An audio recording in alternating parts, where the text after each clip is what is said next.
All right, another successful mission.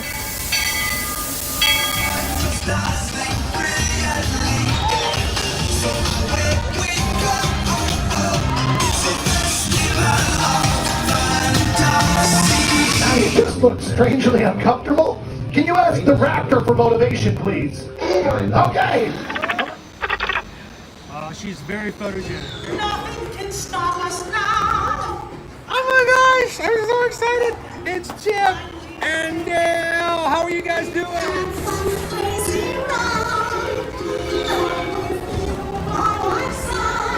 Hello, Grogu. Don't be shy. If you want to over.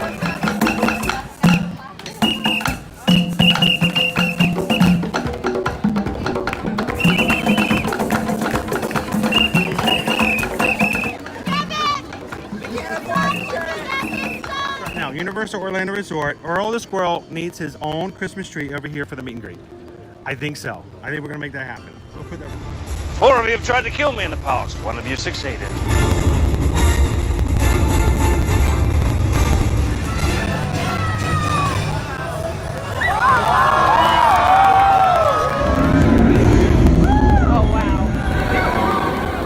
Do you think the people on the moon ever look over and say, wow, it's a full spaceship Earth tonight?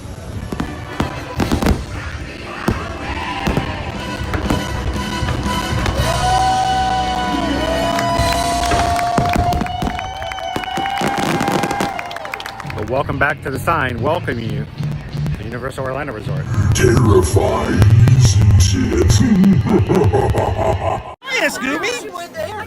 We're here at Disney's Polynesian Village Resort with the newly opened Kona. I don't remember what it's called.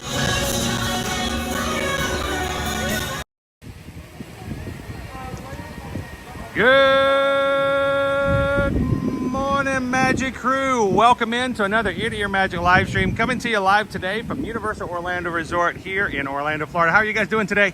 Welcome in. Glad you guys could join us this Wednesday. Hope you've had a great week so far, and we are excited to bring you guys in to Universal Studios today to have a little bit of fun. Starting off today, though, we're gonna produce this really great view. Actually, I could just leave it here. I could just sit right here and walk off, and I think this would be a cool view for the next a bit. What do you guys think? So welcome in, guys. If this is the first time you've ever joined us here at an Ear to Ear Magic live stream, hi, my name's Chris. I'm your Universal travel agent in the parks and your camera operator for today. Joining me is Skipper Bob. I'm Deluge. With Skipper Bob's Breakdowns. How you doing today, Skipper Bob? I am doing fantastic on this wonderful June 12th. It is June 12th. It is June 12th. We make the most of our days.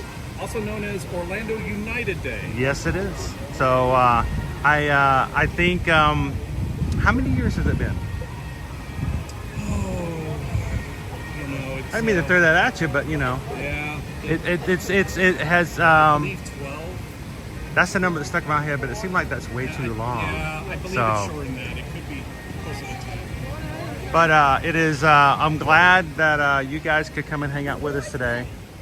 So, hey Bob, why don't you go over and ask them who the private event's for? So we do have a private event today. The preview center here at Universal Epic Universe is not yet officially open. We'll open up later on this week.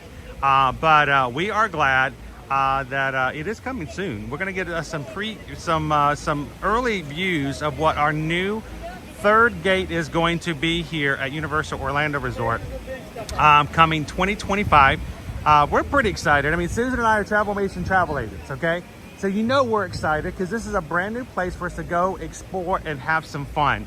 And this preview center is going to have a chance for you guys to get a sneak peek of what the park's going to look like when it opens in 2025.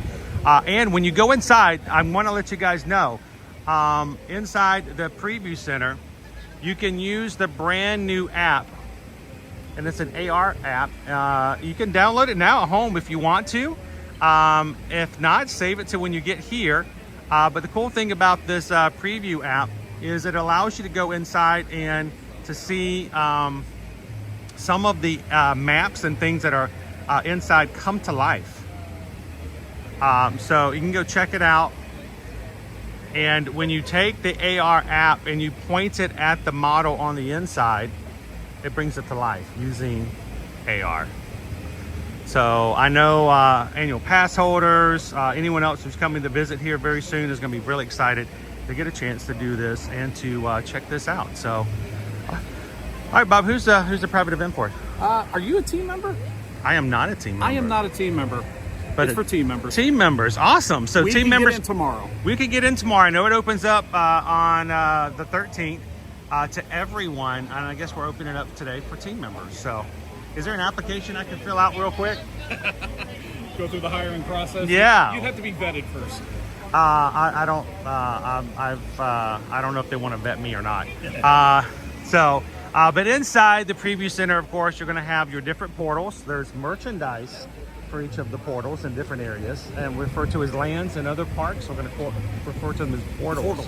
Portals, because each part of the park, when you go through, you will be going through a portal. You're actually going to be transported to the other area. The Isle of Burke. I am so looking forward to this. How to Train Your Dragon. I cannot wait. I mean, I can't wait to go to the mead hall. I can't wait to go on. You don't look like the kind of guy who would enjoy a mead hall. No, not at all. No. Not my jam. The How to Train Your Dragon Isle of Burke. Dragons are awesome. I mean, everybody loves a good dragon. Who doesn't like dragons? I mean, if a story doesn't have a dragon in it, why even have the story in the first place? So, good morning, Mark C. Happy Wednesday. Welcome in, Greg Titus. Good to see you guys. Yet it is. How you doing this morning? Welcome. Shell and Kev, good morning. How are you guys? Welcome in. Good to have you in. Jen, welcome. Kwaharini to all. Edgar, good morning. Welcome. 5 immersive worlds, 1 amazing theme park. Epic Universe opening in 2025. Can't come soon enough. And the first of the year in January, the third week of January and the third week of February, they're opening up the 2 hotels that will be servicing the Epic Universe. So Stella Luna and the other one. The other one looks just like it. So think of like Surfside and like Endless Summer. Yes, Endless Summer, Surfside and Dockside. I know that my boys are extremely excited about this one. Oh yeah. I'm 46 years old. I still can't wait to do that. Da-dum-dum, ba-dum-bum. Yeah, it's in your head, isn't it? Especially after the movie recently. If you're watching this and you don't hear the soundtrack in your head, then you might not have played the game.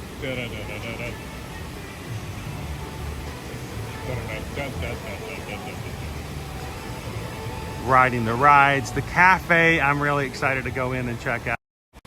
Donkey Kong Country, this is right up my alley. That ride, the mine ride is pretty cool. The one where it actually jumps is going to be pretty crazy. Crown V is like, Nintendo! What was your first gaming system? My first gaming system was a Nintendo. Like straight up Nintendo? Straight out Nintendo. Nintendo Silver. I had Super Mario Brothers and Duck Hunt. Yep. Yep. Yeah, that was a package deal. That was it. And you know, back then I didn't know that the second controller controlled the duck. So don't tell me you didn't know that. You did not know that? I'm going to claim the 5th.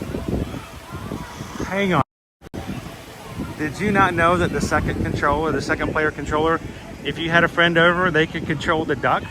They could make the duck go left and right? It's a really nice day out right now. Wow. We're expecting rain later, but this is really beautiful. But see, back then I used to play, I didn't have a lot of friends coming over and play Nintendo, so I didn't have a lot of, but I did not have a chance to move the duck with the second controller. Is there anybody else in the chat who just recently discovered that the second controller? Were you today years old? Oh man. Oh. Susan wanted to let you guys know, as excited as you may be about Epic Universe opening next year, we are not able to claim and book anything for Universal for 2025 yet. That's anything already open, and not even, especially including Epic Universe. All those details have not come about it yet. But if you're interested, what we'd love for you guys to do is to simply send us an email and let us know that you would be interested, so that we can at least get your initial information from you guys, so that when the opportunity does arise, we can jump right into it and we won't have to worry about all the formalities. Send us an email over at susanedwards@travelmation.net. Copy me at chrisedwards@travelmation.net. We can send you a link, add you to our database, and when everything comes about, we don't have to play with that kind of stuff. We can just jump right on into the reservation. So, A couple questions. Can you guys help with annual passes? unlike Disney, which has we have no control over, we actually can book a vacation package for our travel clients that include annual passes. Nice. So, and here's the other cool thing is if your vacation time includes periods where there's promotions for annual pass holders, and when you book the AP, you can actually get the AP prices on your rooms and packages as well. Just open it right up, right? So that's the thing is if you guys are interested, and lots of times I have people contact us and I say, hey, have you considered getting an annual pass? And they're like, no, we're only going to come for 1 week. Get the annual pass. You're only going to come for 1 week. We know we're not going to come back again. We only get to go once a year. Well, what you do, and here's the secret, you get yourself your annual pass. Any tier? And then any tier, you can get that seasonal pass. Get that seasonal pass, which is really, really low, and you don't get to come. You don't get to do spring break and Christmas and all that. But you know what? If you're coming through your one vacation, then come back the next year under that same annual pass, just a little bit earlier. 2 vacations, 1 pass. Don't they offer 15-month annual pass? Or Well, is that just certain a ones, temporary certain ones, and certain promotions. Sometimes they get 3 months free. Okay. Well, but you got to be careful with that. You know, those Yeah. come and go. Yeah. I don't want somebody to watch this, a few months later and go, oh, I get 15 months. But when they do come up, of course, they're included. So if you guys are interested, anytime you reach out to us when it comes to booking a Universal vacation, we'll tell you. Sometimes it's advantageous to look into getting an annual pass because 1, you get a chance to come back later and you don't have to buy tickets the next time. 2, you get discounts on food and merchandise. That is a big discount. So makes a big difference. So I had a speculation question. Obviously, you haven't heard anything regarding annual pass for Epic Universe. Not yet. I would imagine that there's going to be like a 3-part pass. Yes. But do you think maybe there would be an individual annual Pass just for Epic Universe? Just for Epic. I have a hard time believing they would offer that. Okay. Just think about it. Would Disney offer an annual pass just for the Magic Kingdom? Well, this is true. They're gonna make you pay for it all. They're gonna want you. They want you to enjoy it all. And when they come, they want you to say, They did offer an Epcot after 4 pass, "That's true." but that's not around anymore. So they want you to come and enjoy all 3 of the gates and Volcano Bay. So we're still waiting for details. We have been talking. We've been asking. Every agent in the business works and does Universal has been asking Universal what's going to happen with annual passes. When are we going to find out? And they're just not quite ready yet. We're still that far enough away. We're at least at this point a year over. I don't expect that it's going to be open this time next year, but I expect sometime about midsummer, The late announcements summer. would start about this time next year. Yeah, but we've got a preview center. That's something. And that will open up tomorrow. And again, if you guys are coming either for annual pass holder previews or if you're going to be coming here on vacation, make sure to take a couple of seconds, download, sorry about that, Bob, the Epic Universe Preview Center app so that you can make the map come alive inside when you go. And it's just another fun little doodad to play with when you guys come in. And it's just a real quick download. It doesn't do much for you until you get inside. So I'll warn you. It's very nice. It really is, but it doesn't to look at the moment. Today, team members are coming in. Tomorrow, I believe everyone's going to be invited as the doors open up. I think tomorrow is annual pass only. Only annual pass? And I don't know how long that's going on. I didn't ask. But hey, just get that annual pass. So the question is, if you were to jump the fence, how far into these you can get before they throw you to the ground? With my knees? I mean, if Not I far jump enough? the fence at all, I consider that a victory. At the security meeting in the morning, well, guys, we can tell you this: the fence works. They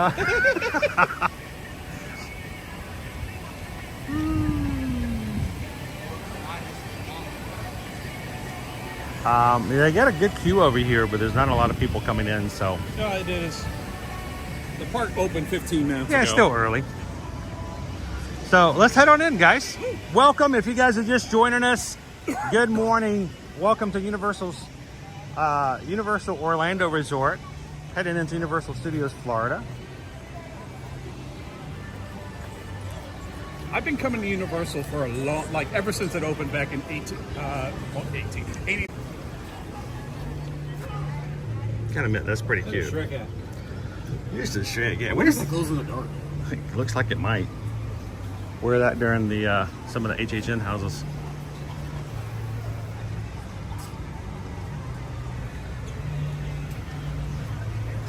Joseph says I used to be a high jumper. And That guy's nice. I wonder if you get a discount because you know some of it's bitten off. Some of the kiosks like this, the standalones, you don't get the discount because they don't have the tech to read it. So you just have to ask, make sure. Yeah. I would almost ask beforehand because if this is available inside the park too, I want to make sure you get your discount. Oh boy. This looks like something Liberty would wear. It's like something Liberty would crochet. It's funky texture though, like in a cool way. If we get 500 likes, I'll go ahead and I'll wear that for the rest of the day. I mean, these are kind of cute. Bob, it's about 95 degrees. Why are you wearing a wool hat? Dude, some of the stuff that I've seen people wear in the heat, it just blows me away. Of course, you know, we got HHN shirts coming out left and right, and of course they're all black. They can really get to you after a while in the heat, so. Ooh. It's the most fabulous Jurassic Park stuff you've ever seen. Now, that looks pretty It's cool. a deer stalker cap. Jurassic. Oh wow. Go Tiger says that other hat might have been the cutest thing I've ever seen, not counting my dog. So does this? Oh, That's glittery right there. it fits over your head, You- and then it's just. Blind people with the reflection of the sun with this guy. Come on. That's from Jurassic Park. This one's kind of cute too. Look. Okay. I don't know any of the dinosaurs that have anime eyes. You haven't been watching. You haven't been watching Netflix, have you? Arr. What was that? Arr. What's that from? It's from Jurassic Park. Oh, you mean the dinosaur? It's a dinosaur. Some cute hats, though. I do like the fact that we're getting back to some Kung Fu Panda. We've had a little bit of a lack of Kung Fu Panda. That's a little amazing to hear. I mean, and there used to be a point in the many years ago where you get to see Poe in the parks a lot, and there was a while there that if you did see it, it was just Sporadic. yeah, it was very rare. I actually used to see more hashtag than I got to see a Poe. So You know what I just realized? what's that? Today's the first time I get to try the face preview as you're walking in. Oh, you haven't done the facial scan? It hasn't been working the last few times I've been here, so I've had to do the finger and the photo thing. Yeah. I'm not a fan of the finger thing. Most people aren't.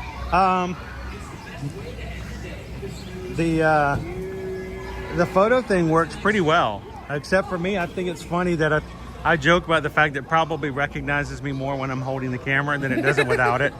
Like, I don't know who that guy is. Oh wait, he's holding the camera. Yeah, I know him. So do you have to take off your glasses and hat? Or No. just go right No. through? Nice. It takes the photo pretty quickly, and then you don't have to worry about touching anything. It's awesome. I like the shirt. You're Yeah. gonna need a bigger boat. I like the color scheme of it. I say that every single time when I park in Jurassic Park 316. Or Jaws 316, excuse me. Jaws 316. I have heard word that they have changed the parking noises. And they're no longer playing the same. I have not gone through to inspect that yet. So when are they going to announce our Ghostbusters house?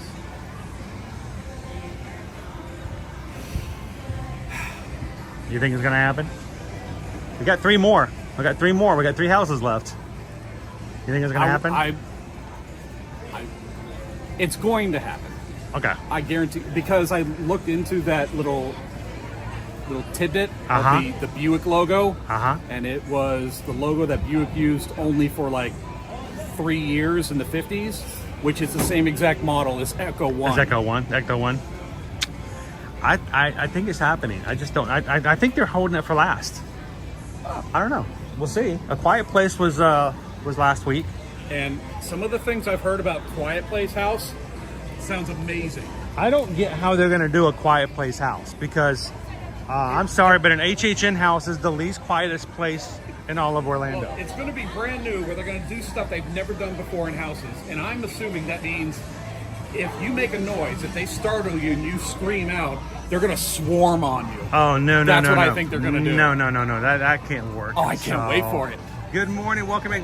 Good morning, Paul. Good to have you in. I got to show you one more thing in here.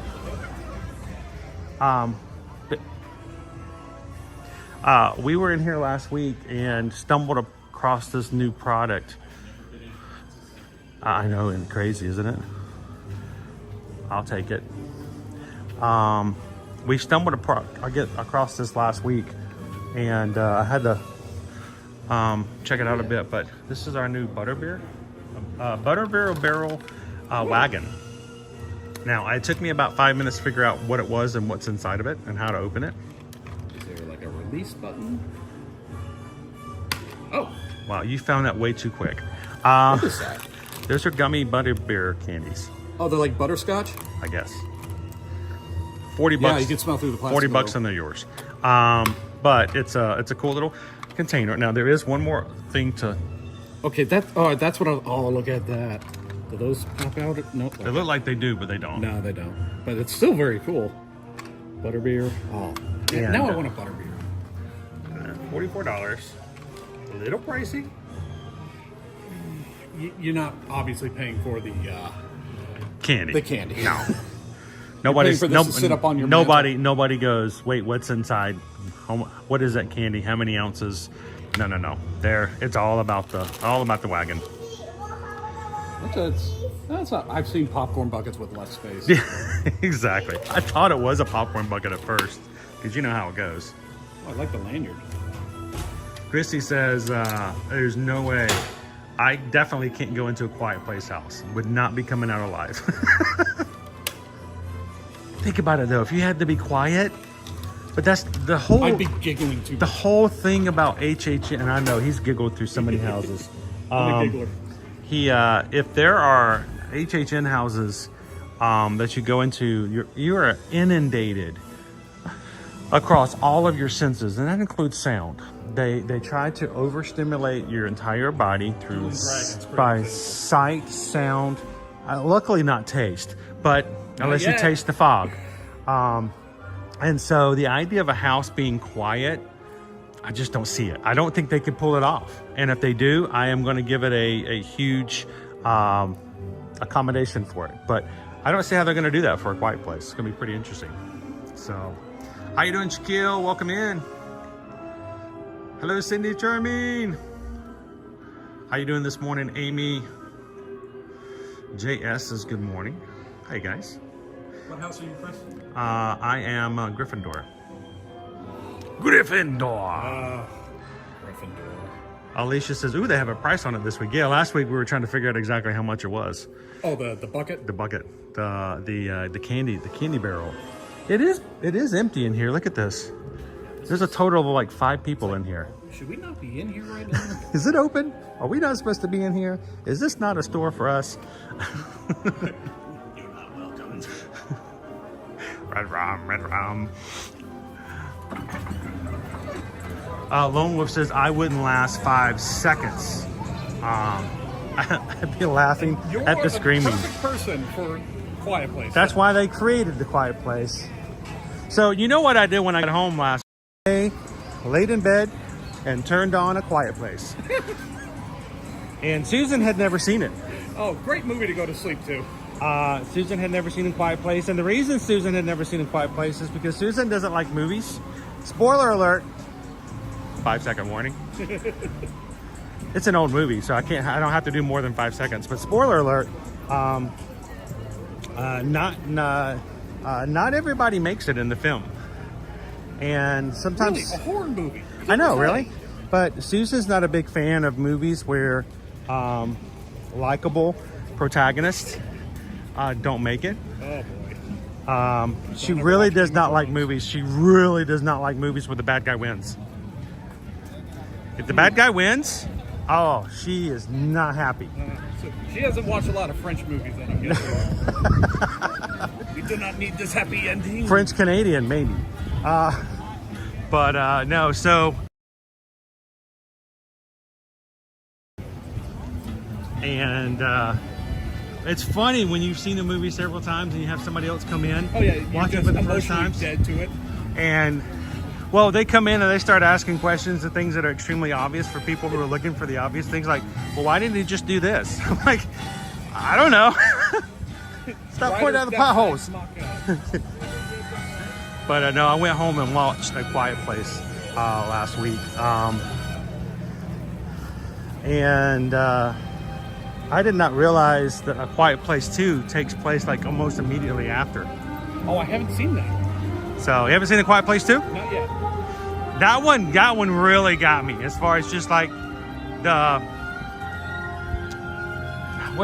thrills of it, the suspense. Yeah. It really got me on A Quiet Place 2. Got hooked, huh?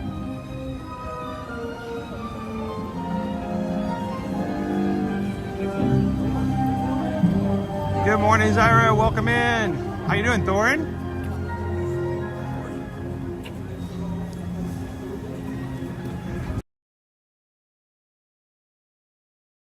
My nephew and family Universal sometime this morning. Oh, if they see me, tell them to come on over and say hello. Just look for the big dude in the blue shirt and the white hat. Can't miss. That is my ID for you every time. So the few times you do wear red, it throws me off. Well, I'm going to warn you. This Halloween, it's going to be harder to find me then. I'm going to go ahead and give you a heads up. It's going to be a little more difficult You're gonna wear at black, HHN this coming season. So, which way? Let's go left. Yeah. They don't have a Passover thing, do they? No, they do not. That's okay. Nobody reads those signs anyway.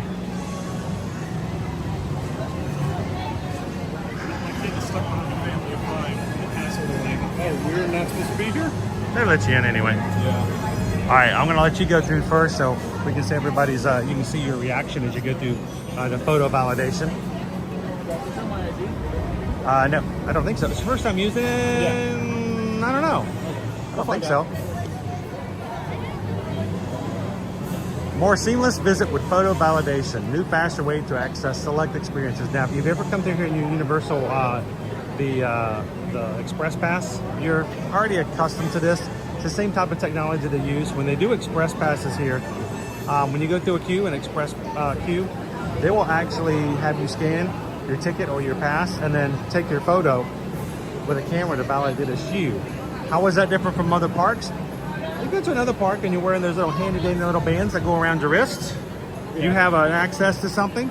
You can give your band to somebody else and they can go through and use it in your place. Yeah. You can't do that at Universal because it's attached to your photo and only you can use it. Yeah. How you doing, Grumpy Dopey? Good morning, Terry. Hello, Ashley. Welcome in. Good morning, Mo. Welcome home. Boom, look how easy that was. Boom. Thank you. That was grueling. That was so terrifying, wasn't it? How horrible was that? Anything? That was wonderful. Just stand there and smile. Hey, sir, the scanner on your finger is not working too well. Can you take your finger and rub it into the DNA of everyone else who's touched this? 8. Yeah, to get all those body cells from everybody else and rub it in real good. Fill in the grooves on your fingerprint and see if that works. Don't you miss that? Was that a little too graphic? No, it's a little too real. If I'm lying. This guy's selling Express passes? $100 gift cards today. We got gift cards right over here. Let's do Rip Ride. Offer $200 in gift cards. And you'll have That's right, Mo's in her happy place. Have you been inside the Summer Tribute Store? I have not. You want to go check it out? You really want me to answer that? No, I know the answer. I figured first, let's go hit 5 and dime. we'll check out the Quiet Place merchandise. I want to give a special shout out and thank you to Lone Wolf. Lone Wolf, last week, we were in the Universal area. We were in the Hello Kitty store right here when they made the official announcement of A Quiet Place. And I announced it online on stream less than 5 minutes after it had been made mention and officially announced. We had already been into the Five and Dime store. The stream had ended and Lone Wolf reached out and said, hey, they have merch. No. So I turned back around and I was able to see the merch they had just put out since I was in there earlier that morning. Fresh off the floor. It was so fresh. It still had the cardboard smell on it. Do we want to walk behind Marilyn or? Oh, we got Betty Boop out. Betty, I was about to say, she's over here. She's walking back in. Oh, like it's the mystery machine.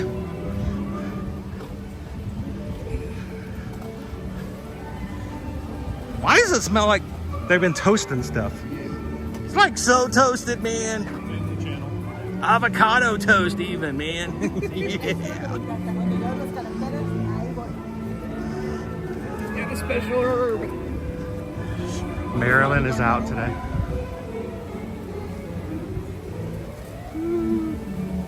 There's Marilyn. Is it not open? I don't believe so. I've never seen the door shut. I know, that's weird. I believe they probably don't open because they would have the signs up there. I know they would. Hey, Lord. Peepers. That is very odd. Let us in. We'll come back in later. We just want to see this stuff. Nothing crazy about it. We'll check it out later. Also have the coffee mugs that are the little heat magic. Oh, okay, good. So when you pour the hot liquid in there, the design appears. Oh, that's cool. So we'll pop in a little bit later when they open up.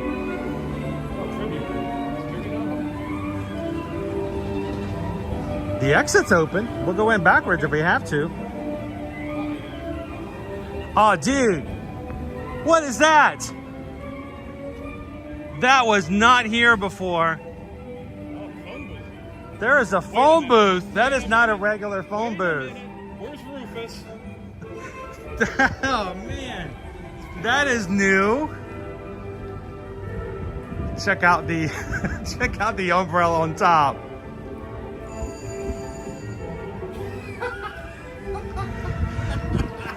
I love that. Oh my goodness. Food place where the food is good. And the Good people are okay. morning, Russ Anderson. I bet you there's some stuff in there too. Do not open until 1985. Oh man, look at all the Easter What's eggs. the movie for? Back to the Future? That's Hill Valley, yeah. Oh, did it say Hill Valley? Yeah, on the return address. And look at the movie ticket down here. Back to the Future. Pair of black boots and a black hat. Is this? That's on the inside.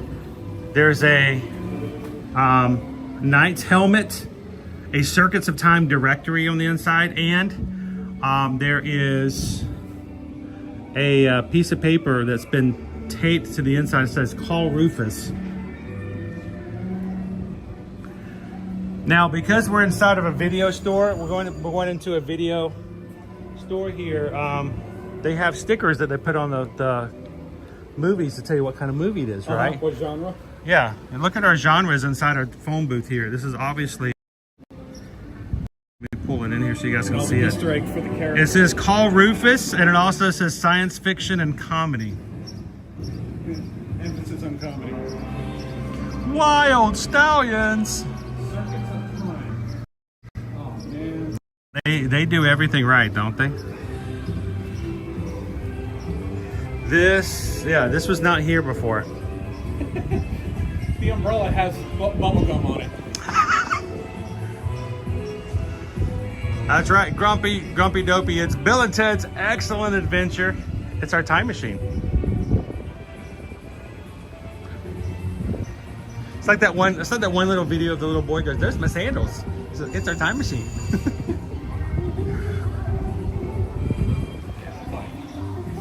like this is something. I gotta check the shadow boxes over there now.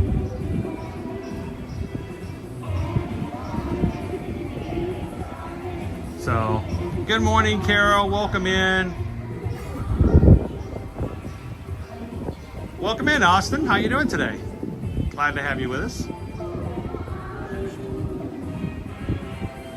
Anything hidden in there? Oh, there's your video game cover for Gerg's Alien Adventure. Is that Earl the Squirrel? That's Earl the Squirrel riding Gerg. Nice, nice. Wait, who's the llama? That's Gerg the llama. Oh, Gergie. Oh, that's the name. Gerg. Gerg, yep. Gerg the llama. I haven't heard Gerg. That's actually in there. You'll see. It's actually it's a playoff of E.T.'s Alien Adventure. Do not forget 70. Do not forget 2. 2. I bet it's whatever's on the bottom of that piece of paper right there. What does that say? Contact Pantages for makeup training. And a whole bunch of 5s. Oh, it's one of the clippings from right here. Oh, man.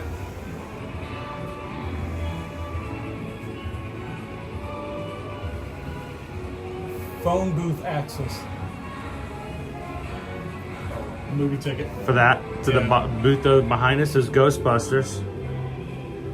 Oh, look at the date.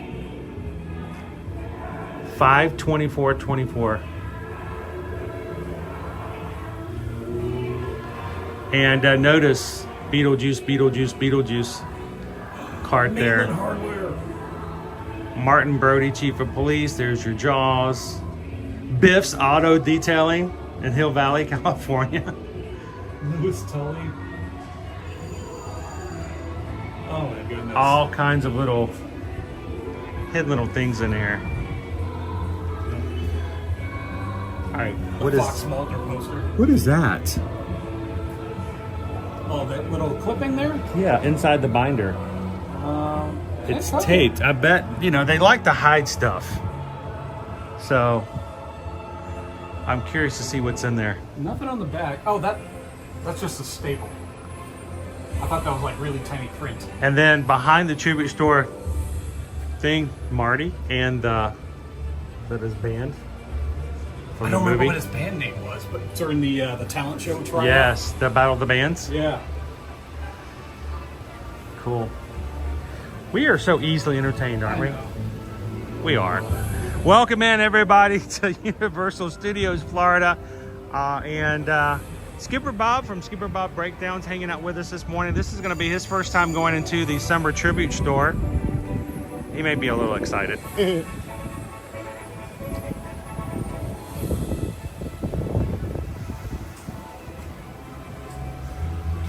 One of these days, I'm going to do one of those things. Really want.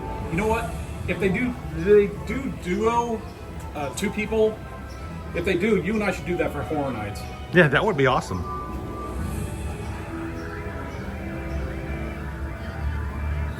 Now open Laser Dungeon. Notice, open August 30th through November 3rd. HHM.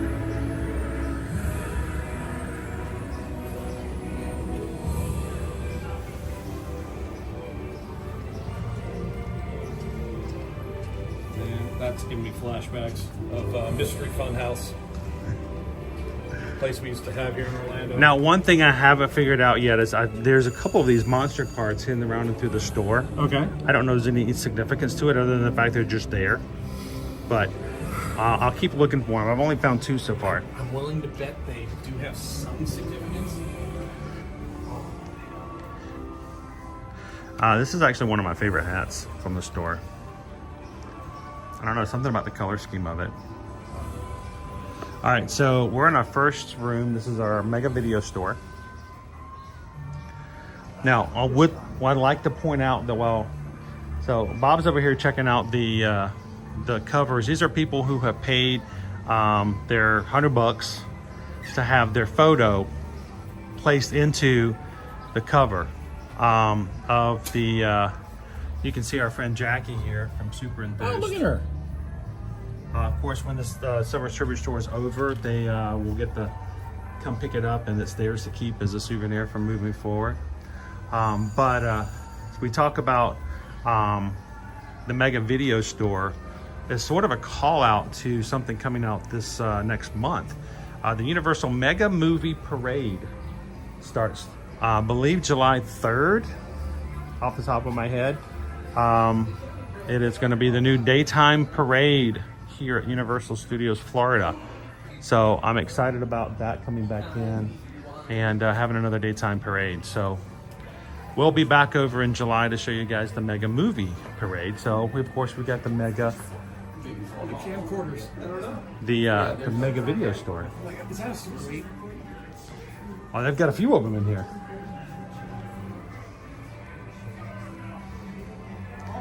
We talked about this before, guys, remember?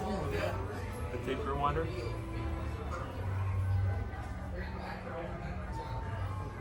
Because back in the day, video stores got tired of people not rewinding their video cassettes when they return them. They would charge you a fee at some stores if your tape wasn't rewound.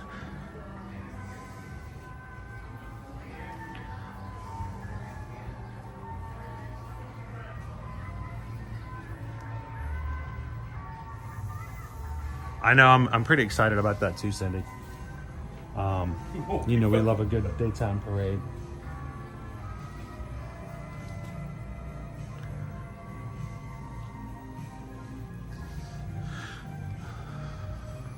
Of course, one of my favorite movies, way up here at the top.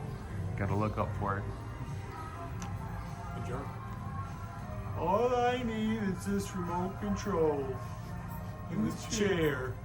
This phone book. It's all I need. I feel like I've gone through life like that before.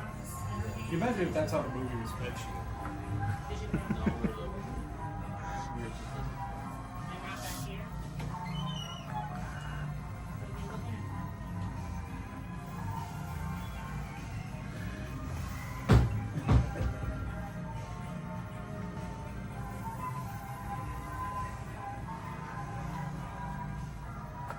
This is a jerk is one of my favorites.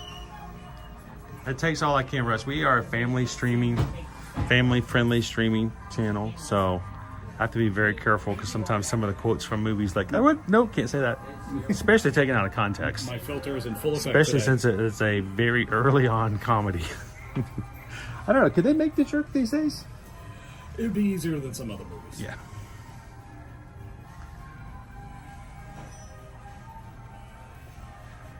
Pink Lemonade, waiting for your favorite movie to hit Blockbuster. You get home and the person before you didn't rewind it. Now you have to sit there for 5 minutes and yeah, that was our life. Oh my goodness. A lot of Universal goodies hidden amongst the Yeah, boxes. it's easier for them to.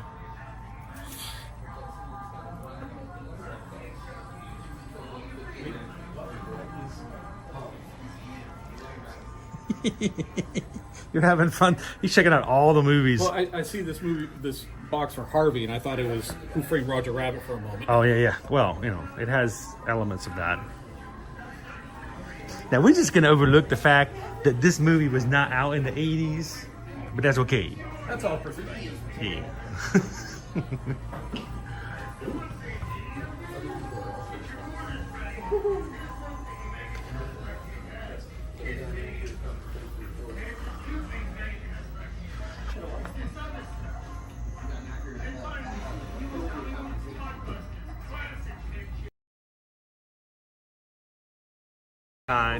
Rewind. But you know, we were talking about it last week and the fact that it got to the point where they started producing these rewind machines, which I just showed you a box for just a second ago. The only purpose of that machine was to put in a tape, close it, and it would rewind and pop back open when it was done, and that's all it did. So it would it was marketed as hang on guys, I'm gonna play with the Wi-Fi here just a second. It was marketed as extending the life of your video cassette recorder. How do they get these working? By having a rewind machine, you weren't doing that on your VCR, so it was supposedly making your VCR last longer. Hey, Bob. There. Probably one of my favorite horror movies of all time. Speaking of which, I'm looking at the horror movies over there and like, seen it, have it, want it, see it. Like baseball cards with me. Do you want to hear something really scary or depressing, depending on how you look at it? You realize that the kids that are being born today and are already kids now are going to look at DVDs the way we're looking at Betamax. Just, they're going to go, what are these? I did that with my kids. I showed them a cassette tape. They had no idea what I was handing them. What is this? Like, what do you think this was used for?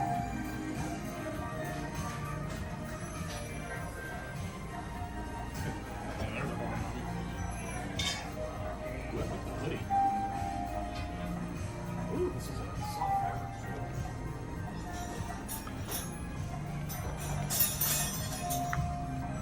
And I told you these cards.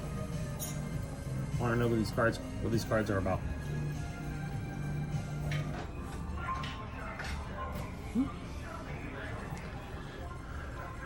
All the lamination machines. When you get your brand new video card, you would sign it and then they'd put it through the lamination machine.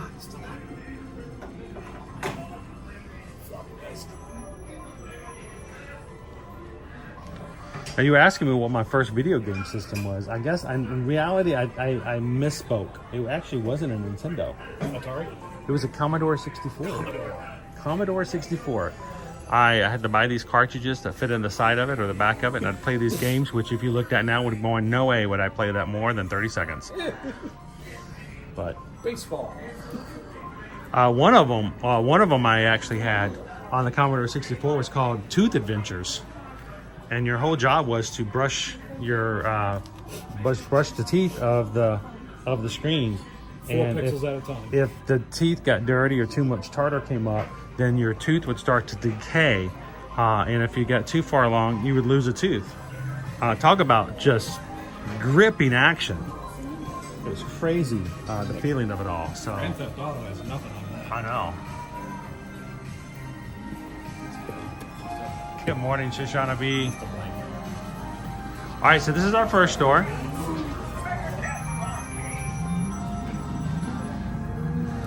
Is it the carpet? Oh my god, no. This. Wow, I'm getting strong Mystery Funhouse flashbacks. Especially with the wizard. Yes. See, we used to go to a place when I was growing up, our arcade was called Merlin's. And so whenever I got tired of hanging out with my mom at the mall, I'd ask her if I could go to Merlin's and, you know, get whatever dollars or quarters I could get. And I'd go play at Merlin's.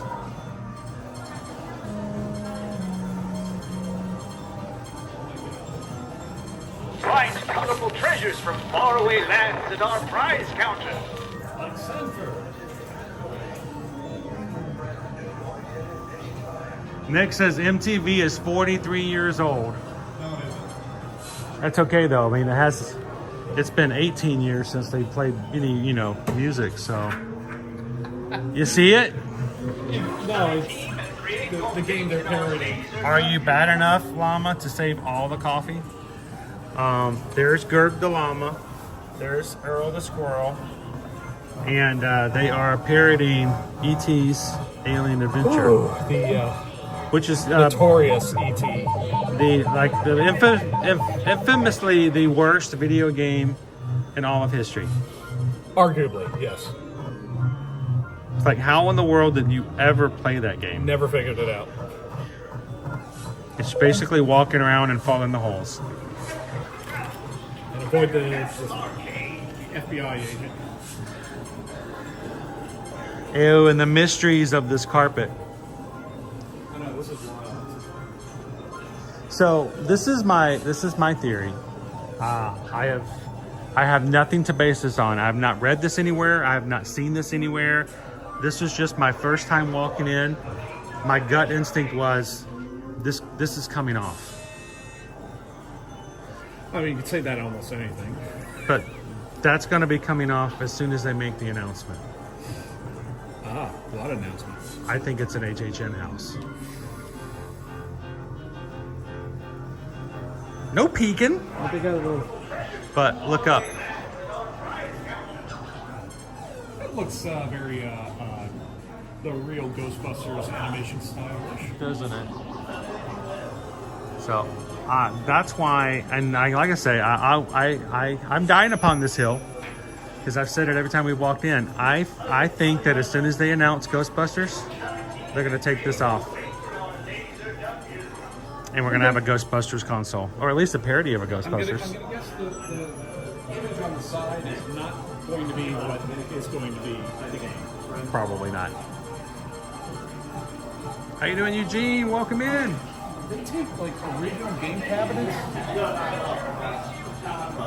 No, they probably built it, fabricated it. Some Call Me Tim says my first game system was playing Pong. On what? What did you play Pong on?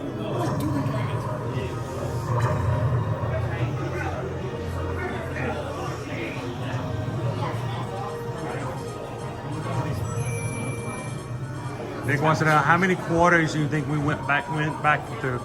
I used to remember walking in with like $5 worth of quarters, which was not that much, and I felt guilty for spending all the quarters. Did you spend them all in one game like I did with Ninja Turtles? Oh, well, every once in a while, yes. Well, like Ninja Turtles, the other games. There's a couple other games that I used to do it with as well. Which one? Gauntlet? Gauntlet? I probably dropped more quarters on Gauntlet than any other game. That and Spy Hunter. I think between Spy Hunter and Gauntlet, I did half of my quarter droppage in the 80s. So. Are these legit stickers? No, it's just print. Because they feel like there's someone slapped stickers on here, but it's just Are you inked hearing on. this?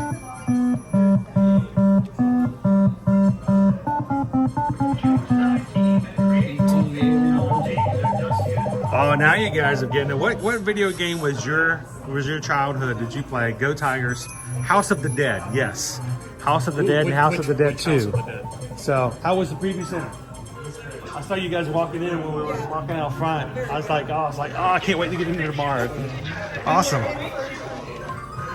House of the Dead is a great shooting game. TMNT, Turtles in Time.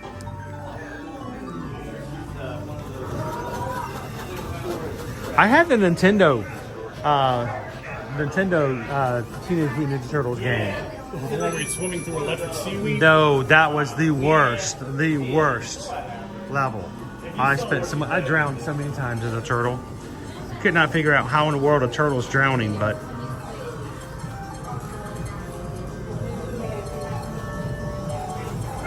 those are onions.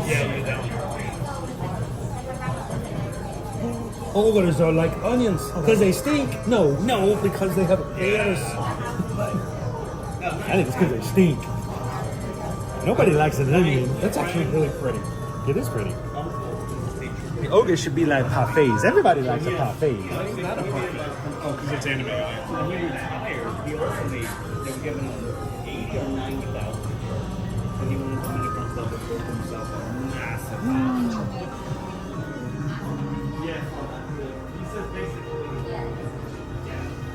Oh, Berserk. All right, so this is our last room. What is significant about that date? That's what I want to know. Is that the date the store opened up? Oh, yeah, that could be the case. I think it's the date our store opened here. Because they're all the same date. Good morning. How are you? Atari.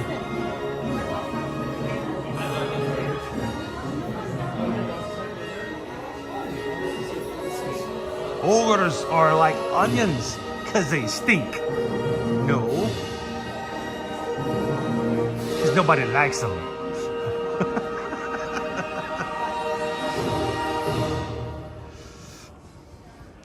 Now, I'm very particular in the way that you, I like to show this one because this is the best way. Watch this. I love this. Check this out. You ready? Ready? Here we go. Here we go. Ready? Get right up here like this.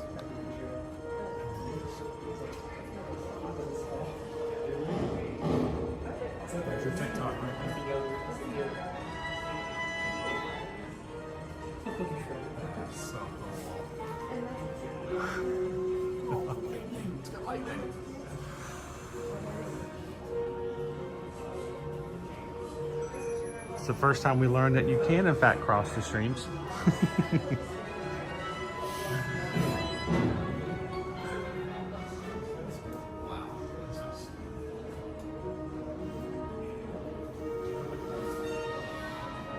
Oh, Dig Dug. I remember playing Dig Dug.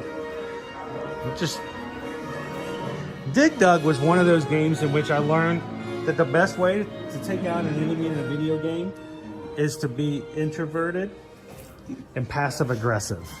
I mean, seriously, let's just talk about that for a second. For those who have ever Dig Dug. Get away from me. Get away from me. Dig Dug was the video game for passive aggressive introverts, because you never had to confront any of the enemies. You just kind of snuck underneath them and just dropped them. Never had to look at them in the face. Never had to apologize. Wasn't Dig Dug the game where you're tunneling through and you're pumping air into Yeah, you could do that too. But then again, it was like social distancing. Oh, yeah. It's like I'm still like 10 foot away from They were them. training us for the pandemic. Yeah, it's just like you never have to actually confront the people. You just kind of, get them from a distance and get underneath them. But it happens. I remember that game.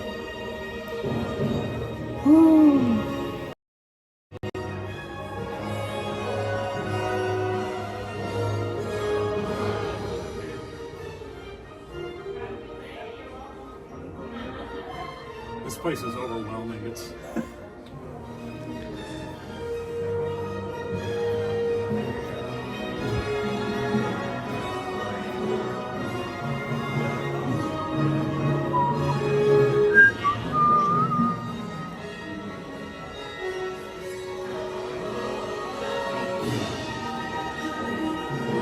I'll be right here.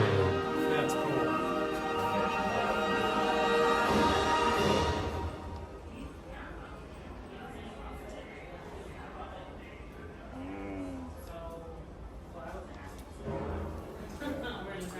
First time in history an alien has ever promoted candy. Reese's. Oh, candy. I thought you said peanut. Yes. Peanut butter. Boy, some of them feel stupid about that, I bet. And of course, the most famous star in all of history, Earl the Squirrel. They dug it up. That's pretty impressive for an animal that usually only lives about 2 years. He's got a vast, deep history. And you only see them at certain times of the year. Yeah.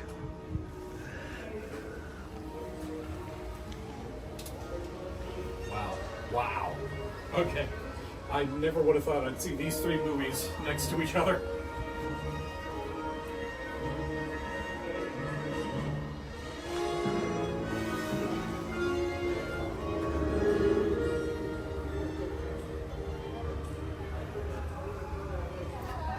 Jiminy Cricket says, I did not like the old Atari Olympic games where it tore up your hand. Oh, with the single stick. Oh my gosh. I have Hey, that was training the future fighter pilots. I have bad nightmares from playing Street Fighter. And now this is from a different thing, but this is what your thumb looked like playing Street Fighter on the PlayStation back in the day. You see mine? Yeah. Oh, nice little blister. Yeah, I got a heat blister last week. But that's what it looked like after playing Street Fighter. Stick your thumb back up again. All right, you got this nice, lovely. Turn your hand around it. Hey, you got this nice lovely curvature. I have this sausage that goes straight up.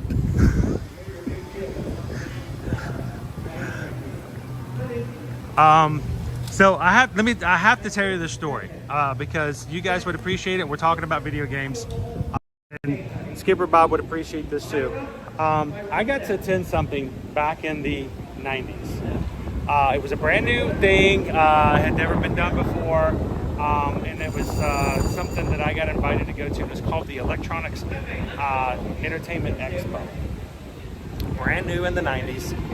It was here in Atlanta. And I didn't even know what it was about, but a buddy of mine worked at a video game store. And he's like, hey, I got tickets to this thing called E3. I'm like, what is that? He goes, I don't know. It's brand new. Let's go check it out. I'm like, sure. It's like going to the first Comic-Con. Yeah. So we were at the convention center area for Electronics Entertainment Expo, and it was just mind-boggling to walk through this place. It was just nothing but promotional video games everywhere, and there were a couple of things that were very significant about us being there. First of all, Nintendo had a booth there that had a bunch of little plastic figures all in it. And it was very well known back then that these kind of expos, they would hire beautiful young women who knew nothing about the video games to I didn't hear that to no one did. draw in people who were at the expos and then promote the products or whatever.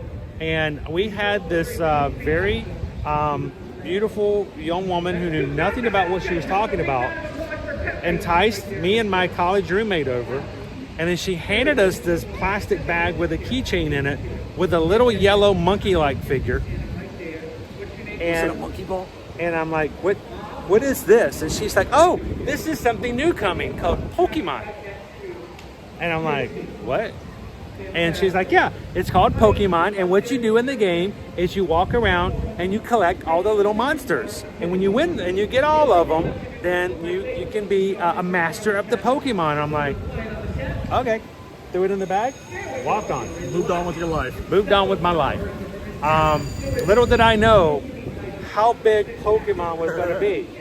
But it had not even hit the United States yet. My boys are still excited about the fact that I still have that keychain. I still own it, and it's still in the plastic. You should probably it's still in the have that plastic appraised, container. because I'm willing to bet that is worth a lot of money. It is. So it was the very first time that Pikachu had been given away as a promotional item in advance of Pokemon coming from Japan. But that's not even the coolest thing that I thought I got from that convention. Also, there's more. They gave me, and the reason this came up is they also gave me this really weird looking thing that honestly looked like something I would be wearing on a European beach. I'm not going to go into details about that. It was really strange. It had Velcro on it. It had leather pieces here and there, and I'm like, I could not figure out what this is for.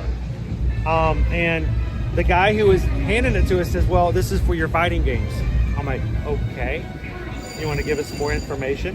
And he says, let me show you. And he then took this thing and he took his thumb and he placed it into the pouch, which had a leather into it, and then Velcroed around your wrist. And he says, this is so when you're playing your fighting games, you don't wear your thumb out with your half circles, full circles, and all your Street Fighter moves. Pull out the combos easier. And I loved that thing. I do not still have it in the plastic.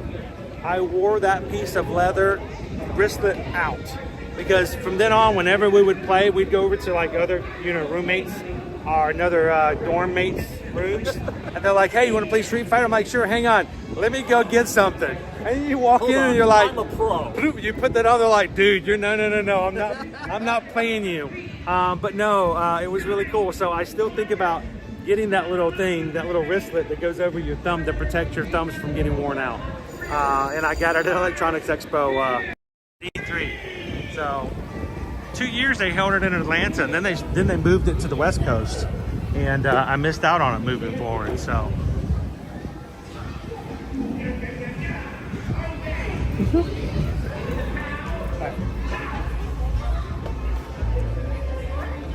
All right, so here's your quiet place.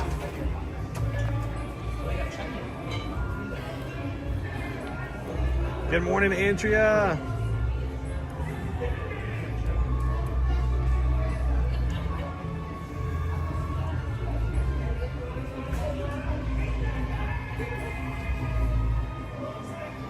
Bayou Bingo says now they have the Summer Game Fest, which is the new E3, because they actually stopped doing E3. Yeah, E3 It's kinda sad. became bigger than it can handle.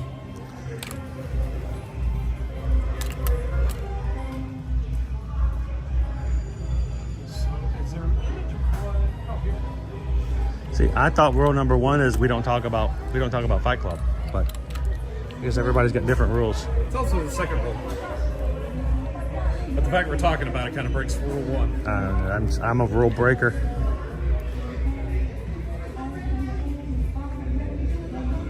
They're sticking with that punk rock thing, aren't they? In the logo. I don't see why not.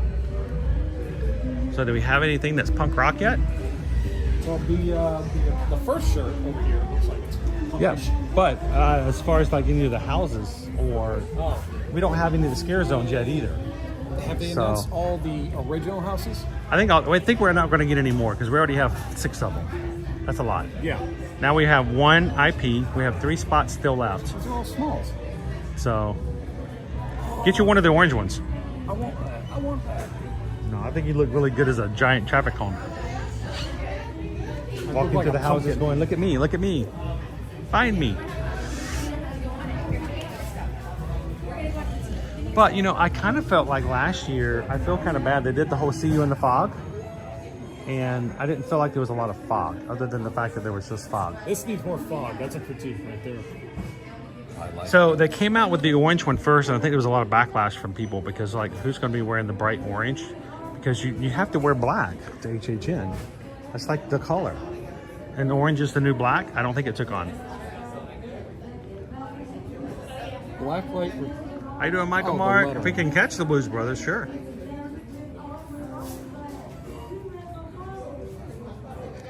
That's true. Great Mewtwo says E3 outlived its usefulness when console manufacturers started doing their own things. Yeah. I didn't need E3 to promote. I'll just do my own promotions. I think Nintendo started all that. I will say though, going to E3 back in the day was I didn't realize how big a deal if it was.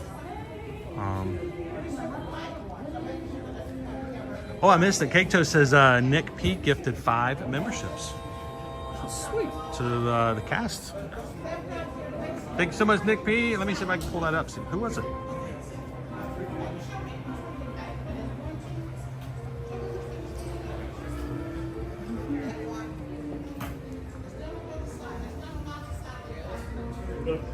Thank you so much, Nick.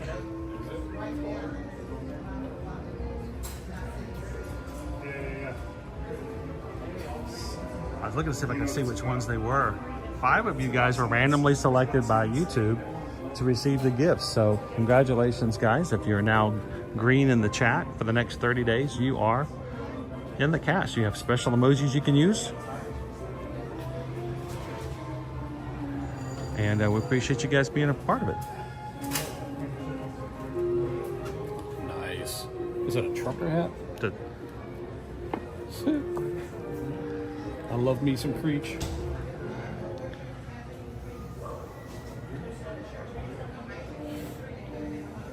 What's that, Mo? Mo says no one does bright colors for HHN. I know you don't want to be called attention to yourself. I'd be happy to break that sticker. I want some bright colors. I did mention also the mug. It is a black mug, but it does have designs on it, and it does show you what happens when it gets heated up.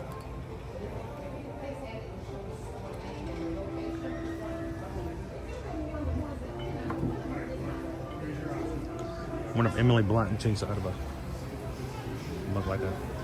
Hold on, I gotta get my tea. I can drink quietly.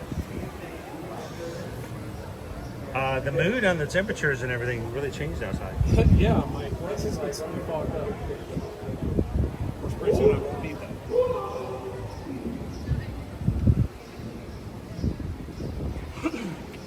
I'll describe them.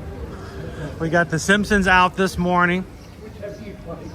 Marilyn is doing a little show out.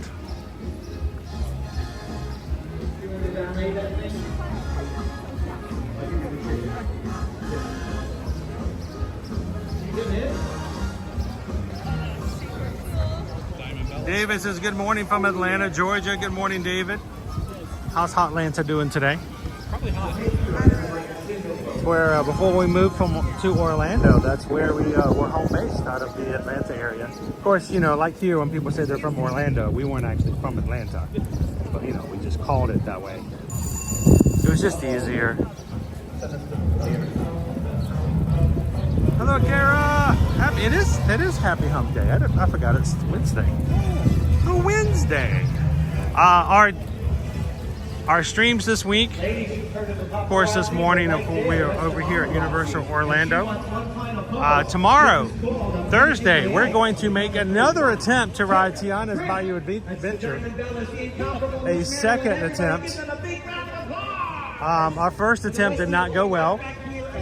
We did not get a chance to ride. The ride went down. And when it came back up 2 hours later, they told us that our opportunity to ride had passed. So, but we're going to try again tomorrow. And Friday, we're going to be taking you guys over to Disney's Animal Kingdom theme park. Little celebration of 30 years of Lion King.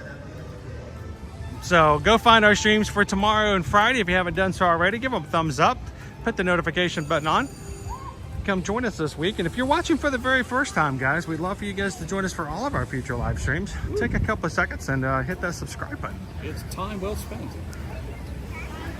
We'd love for you guys to be in, enjoy the chat, and enjoy the people that are in our magic crew.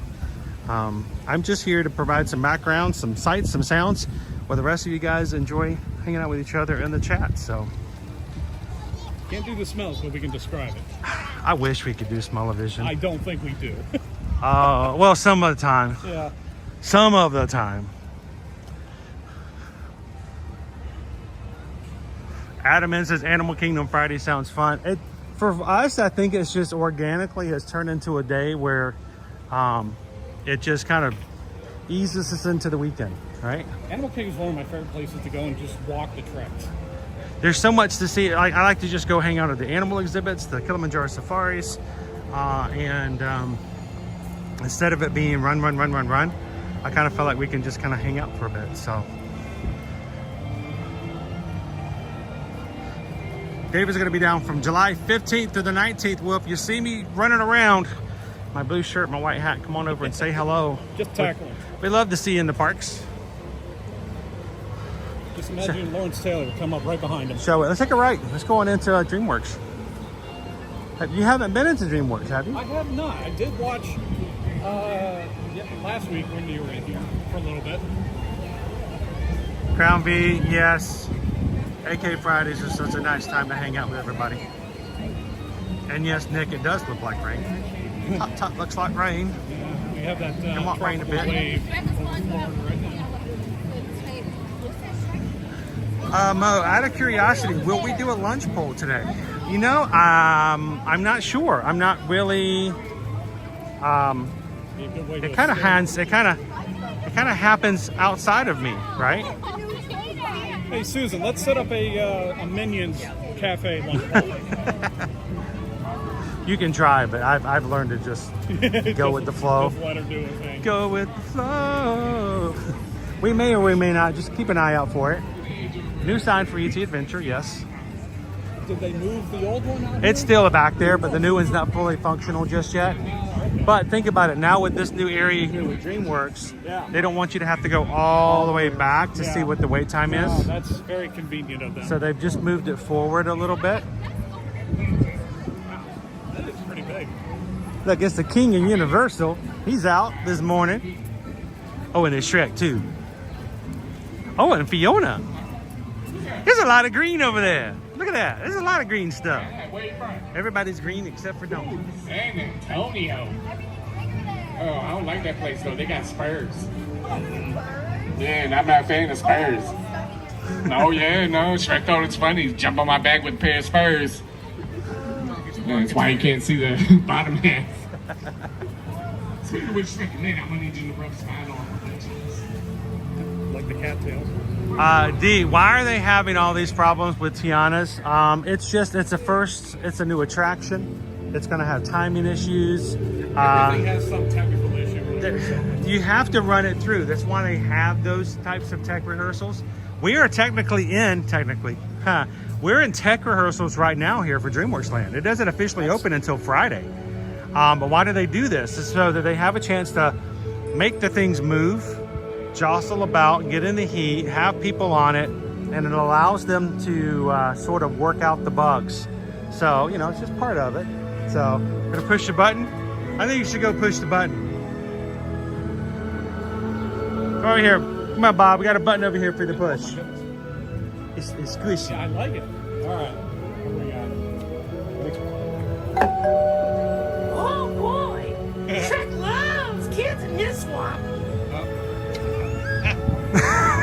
There ain't random facts. I've seen his nose broke twice on one. Go one more time. Donkey is gonna teach me how to make waffles. I don't think so. I just told him to make it go away.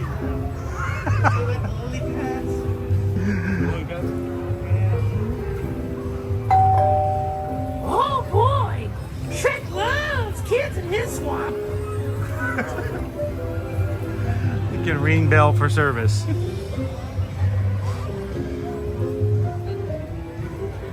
left one, third one, the last one. Make the berries. Those eats Oh, jeez. Oh yeah. I had fun with that one. So the kids play area is not open yet. Not today. It has been open before, which is a good opportunity for me to show it without having to worry about the kids having the camera on them. But notice you've got an upper landing area. You've got a web climbing area. A little running space here and there, and of course several slides. And I heard the slides can be a little odoriferous. A little... That's a scramble word. A little flatulent falling, so to speak. So be aware of that. So this is the one that makes the noise. Stay out of the grass.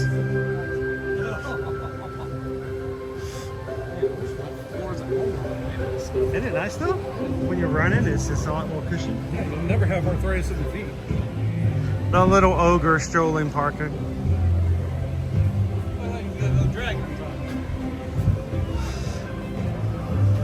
This is the roller coaster. Now, you may say that it looks a lot like Woody Woodpecker's, Nut House coaster. I don't know where you're getting that from, but... Susan is asking me if she can use me as a go-between. You're not seeing any of her messages. And Oh, yes, I'm not. Susan, you may. It's all right. I'm sure it's very hard to see your screen in this sun. Sometimes it can be. I get a little She is lost. happy to do a lunch bowl.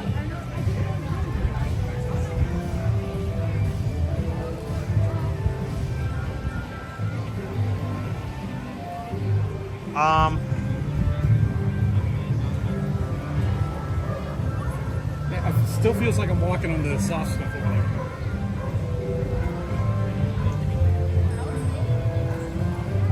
All right, how about a option of a restaurant we haven't been to lately? I gotta say something. Now, I don't really have say about where we go and how we do it. That's what you guys get to choose. But I was just thinking, like she could pick an area that we haven't been to and seen a lot lately. Have we been to The Simpsons? I can't remember the last time we have. The little food court area. Little, There's a few little Chicken spots Shack? there. Cletus's Chicken Shack. Some publication, I can't remember. What's wrong, Lurleen? Some local publication called Cletus Chicken Shack one of the best places to have chicken in Orlando. What? Everyone's entitled to their own opinion. I do not agree with it, but I'd almost want to test that theory. Michael says it made me mad when they took out the Woody Woodwork coaster, Nut House coaster. No more constantly playing over here. Now you've got trolls on the roller coaster. Did they fart glitter on you? The glitter has been contained. The glitter has been contained. That has officially been removed. So far, every time I've come over here, I know we're still in technical rehearsals, but it's only been, I've only ever seen it in 5 minutes, so this is a good time to come since it's not officially open yet. My little kids love this coaster. This is like one of the best coasters to bring kids in on. Now, it looks like Poe's Kung Fu Training Camp is not open today, but we can, at least we can show you guys where it's at. The training camp back here has, looks like they're getting all prepped and ready and nice and neat and clean. But you can actually come back here where you guys were with us last week. We got to hang out with Poe and, is it Ling Ling? Yes, his cousin Ling. So Ling Ling was hiding and needed to get some training, and so it was kind of cool. It's a very interactive show, and you get to hang out with Poe live. That is awesome. The cool thing was we had there's a little kid there in front of us. His name was Jeremiah, and Poe named him Jeremiah of Justice. And Live up to that name. and we all got to learn a few moves, like how to the stance like a snake, and how to do different stances like that. So How can I get this fan on my neck for Horror Nights? Lone Wolf, for what glitter? Did it have glitter on it? We do have a troll character who infamously had a way of distributing glitter during the meet and greets, but he has since gone dry. But here's Branch. It's almost questioning if we should walk on this grass. It's Poppy and Branch, who are both in the show, by the way. DreamWorks Imagination Celebration. We got to see that last week as well. You can tell it's a new space because there's only about $12 worth of coins right now in them. Very charitable.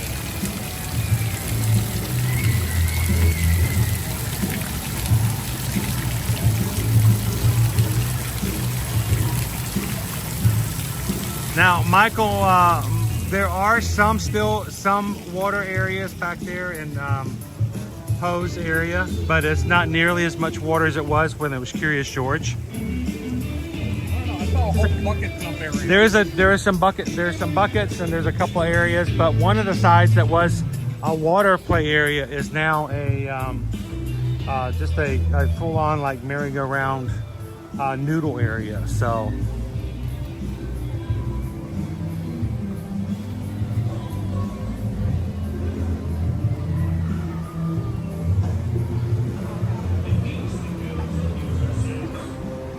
How you doing, Leo? Leo says, I still want to see Donkey's Waffle House Castle.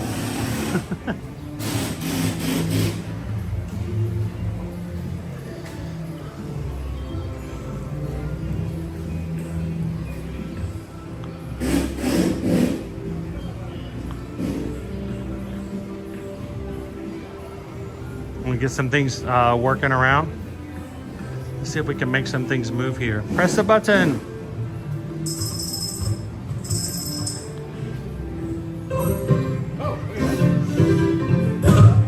Whoa!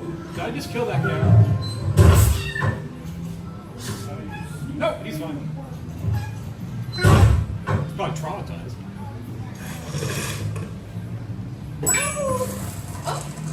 That began. They're all wearing boots. Keep the floors clean.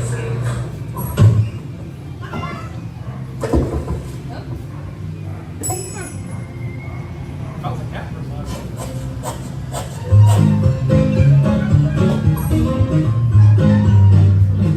I had to make the cats dance.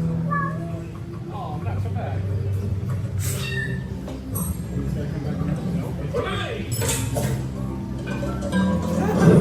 We eat like kings. Oh yes, dig in, my feline friends. Dinner time.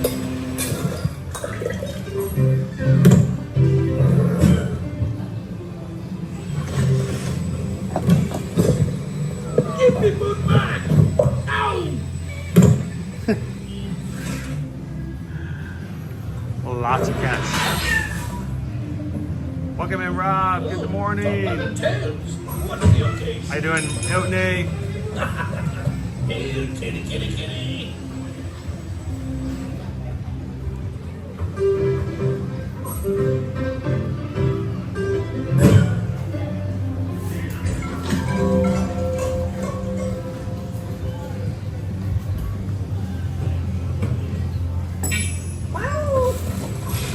We turn on the fan.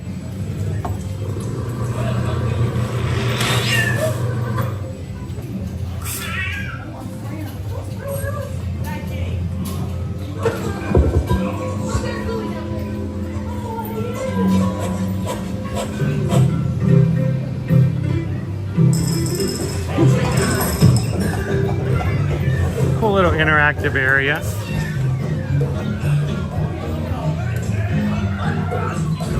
Are you ringing the bell? Yeah, I gotta wait for the little icon right there. Oh, there it is. Oh, is that what you do? You feed the cats when that happens? Dinner bell? It falls into, yeah, these three only seem to work when the Icons show up. Yeah, the icon.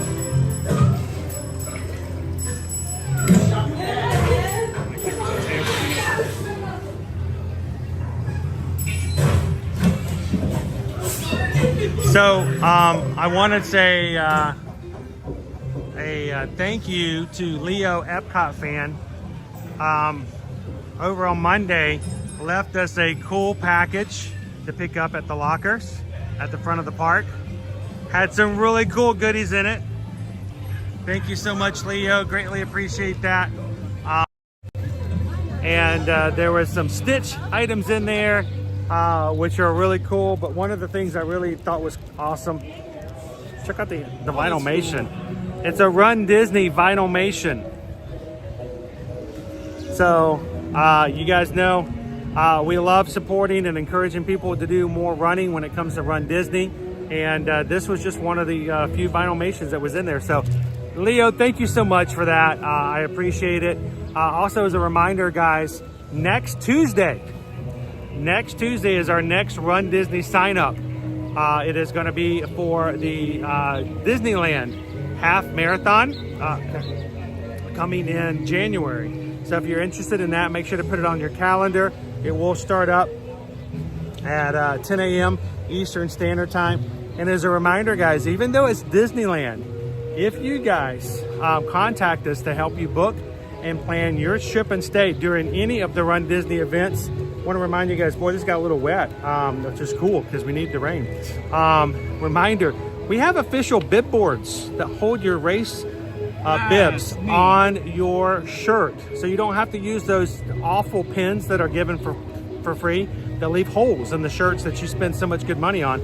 These leave no marks whatsoever, and they say ear-to-ear magic on them. These come to you complimentary with everyone who's registered for a race. When you sign up for a race and you contact us to book your ticket and hotel stays to do a race weekend, just let us know how many people are in your party or running the actual races, and we will be sure, even with the Disneyland races, to give you guys a complimentary set of ear-to-ear magic race bib holders. So keep those holes out of your shirts. Now, I've been told is up. Okay. I have voted, and I'm just going to throw my hat in the ring and say first option. You're going to try to inspire, instigate, Yes. push, pressure. Yeah. Oh, yeah. I'm going to go all Florida politician on this. Yeah, you can do that. You need some- You have the site. You have the power. You have the potential to do it.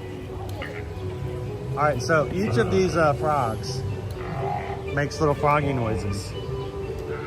And when we came the first time we were playing around with it, somebody made a comment, and I played around with it. And yes, I can say, you know me, it's not enough for me to say, well, I saw somebody else do it. It's important for me to say, I've done it. I know it to be the case. You can create a 1990 Super Bowl ad by stepping on the right pads. Can be done. It's a little hard to hear because the music's overpowering. Yeah, and they're very quiet, but I'm trying to remember exactly which three that they are, and they're not exactly like very clear cut. One of them's over here. He's at the end. So I'll see if I can remember which three they are.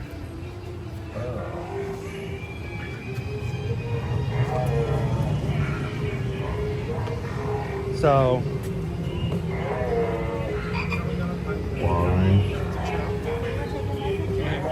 I'm gonna see if we I gotta make sure we have the only ones pressing so that we. Oh yeah. Oh, there, we got our first There's one. number one. All right. Go that one. Nope. Maybe. Try one behind you.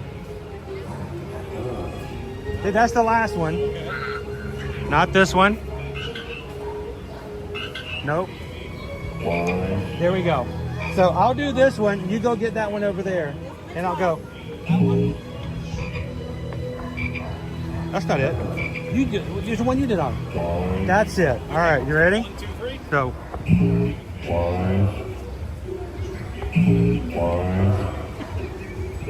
There we go. So simple. Budweiser. Yes, it does say it. So we can show that it does happen. King Harold Swamp Symphony.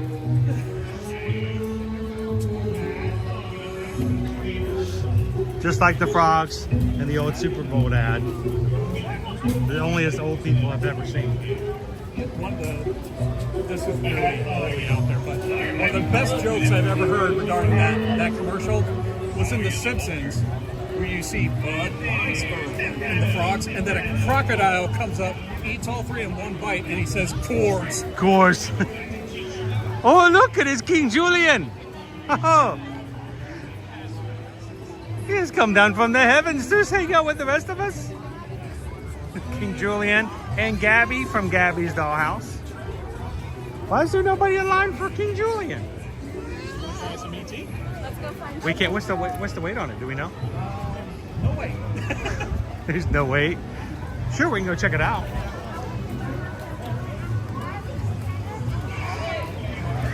Remember, for at least the time being, a lot of the rides and things that are back here will not open until 10 o'clock.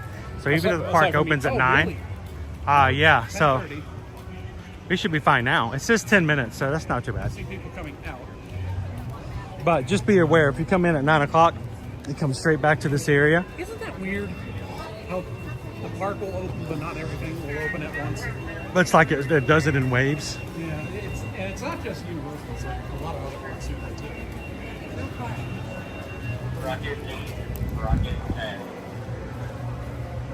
Oh, this is not going to be long at all. We just missed it.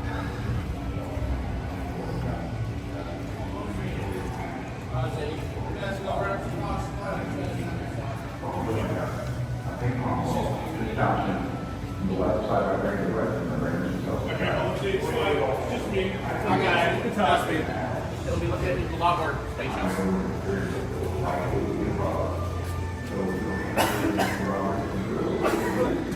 So did Spielberg ever realize that he set a precedent for like almost all future Universal rides when he did his little,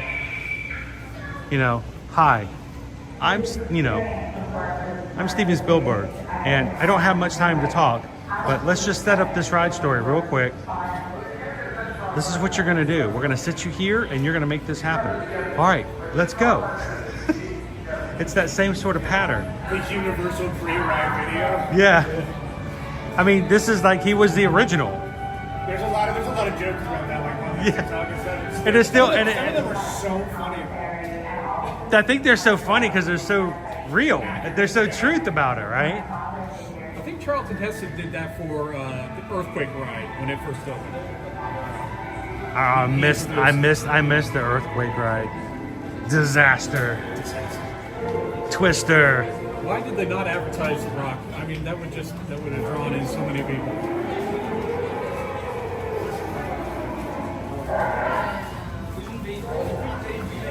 Good morning, everybody. Welcome in. Jeremy says, need some Magic Crew magic today, friends. Glad to be here. Glad you can hang out with us today, Jeremy. Welcome in, Tiki Man fan.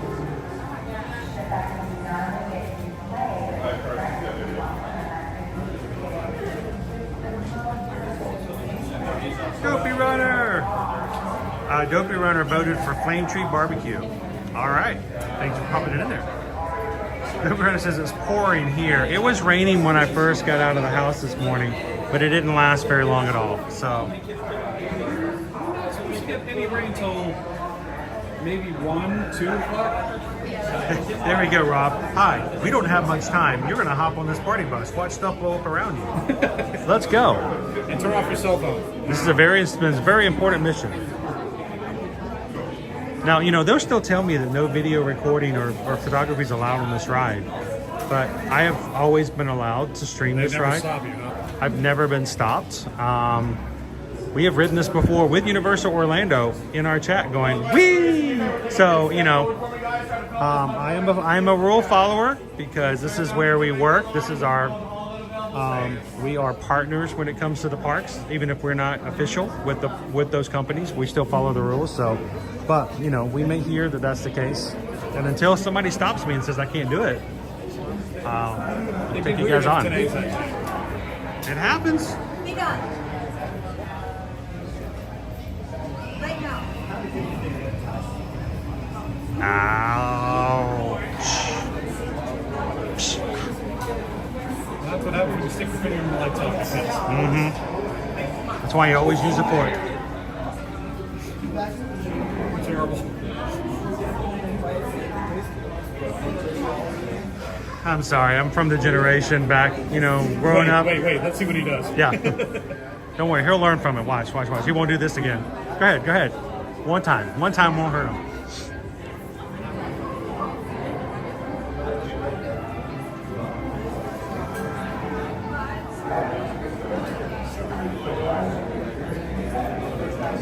Is there any cruise news coming up? We are going to be on Friday. We'll be 2 weeks away from our group cruise for the Allure. Tomorrow night we'll be having a Zoom call with all of our Magic cruisers who will be going on that group cruise. So one more time, just to get your last minute questions out, make sure we have all the ice has been broken, so that when we get on the ship, everybody already knows everybody else. We don't have to worry about name tags and silly stuff like that. So that's going to happen tomorrow night. But in 2 weeks, we're going to be on the Allure. The adventure, come all the way in, try to fill as much of that available space as you can. As a friendly reminder, once you're on the ride, there is no more eating, drinking, smoking, vaping, or flash photography allowed. Please make sure to come all the way in, as those doors will be closing behind you. We do have plenty of room for everybody, so long as you fill in that available space. That way our friends behind us can come in as well, and the doors can close safely behind you. Plus, I mean, air conditioning, right? That's the whole reason anybody's here. All right, we're going to those last couple of stragglers in, and those doors will be closing.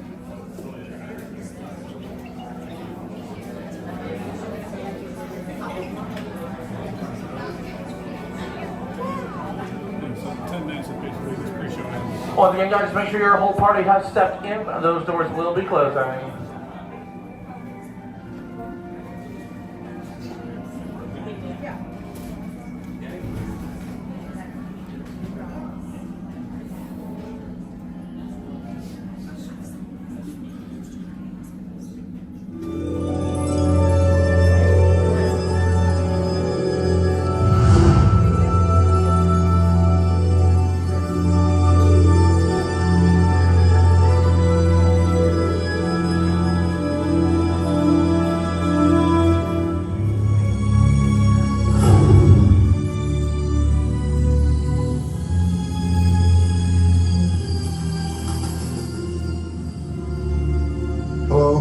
I'm Steven Spielberg, and it's my pleasure to welcome you to the E.T. adventure. But I'm afraid we don't have much time, so I'm going to cut right to the chase. E.T. needs your help. Now, we've just received an urgent message from E.T.'s teacher, Botanicus, calling for E.T. to come home right away. You see, a big problem has developed 3 million light years away on E.T.'s home world, the Green Planet.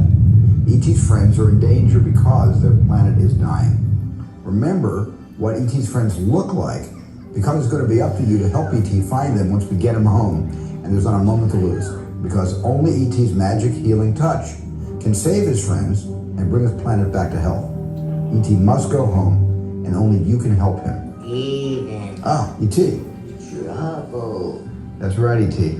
So why don't you show these people how we're going to get you back to the Green Planet? You and E.T. will be making your 3 million light year journey on these bikes, but don't worry, you don't have to pedal. But you will need an interplanetary passport. So before you leave with E.T., tell your first name to one of our assistants, and they'll give you your pass. Sounds like E.T.'s ready to go. So good luck, everyone. And remember, E.T.'s counting on you, and so am I. It's up to you to save his planet so that he may visit us again.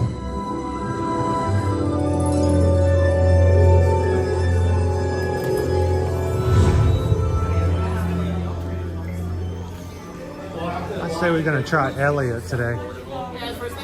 Elliot?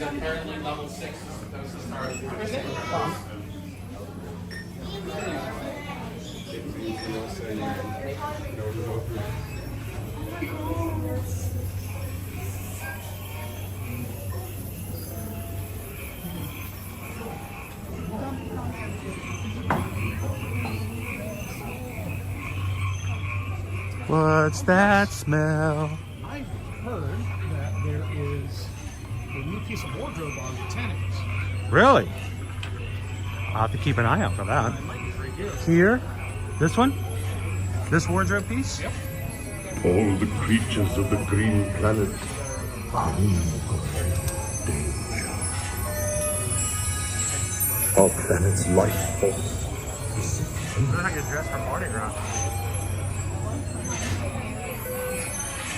He's looking pretty sparkly.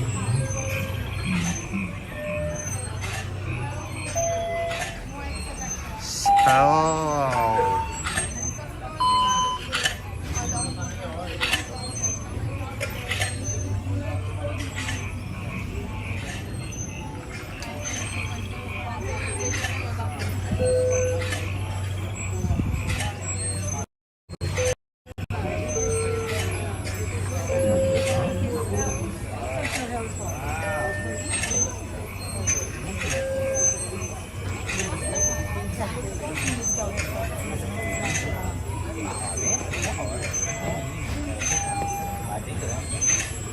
Bora, mais mais não tem tudo, a gente quer passar dela mesmo.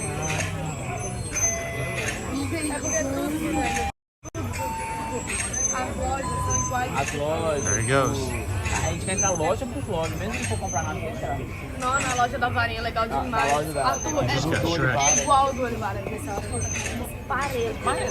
Como você fez a manteigada? É, a gente tem cerveja manteigada, tem a com álcool e sem álcool. Eu quero tomar sem. A gente vai não pode. Ah, eu posso provar só. É, né? Mas eu não quero tomar. Eu não fui sem álcool. Eu posso me dar cerveja manteigada, eu posso sem álcool. Pretty good line for this morning, considering. Yeah. In the past, we've come through here and almost Stop way walked back through.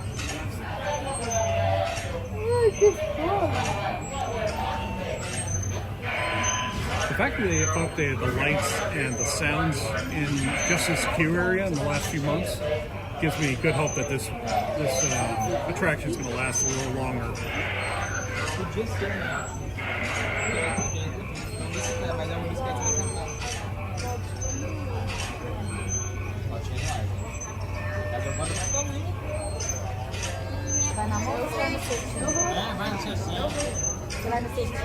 What is it that you needed to see?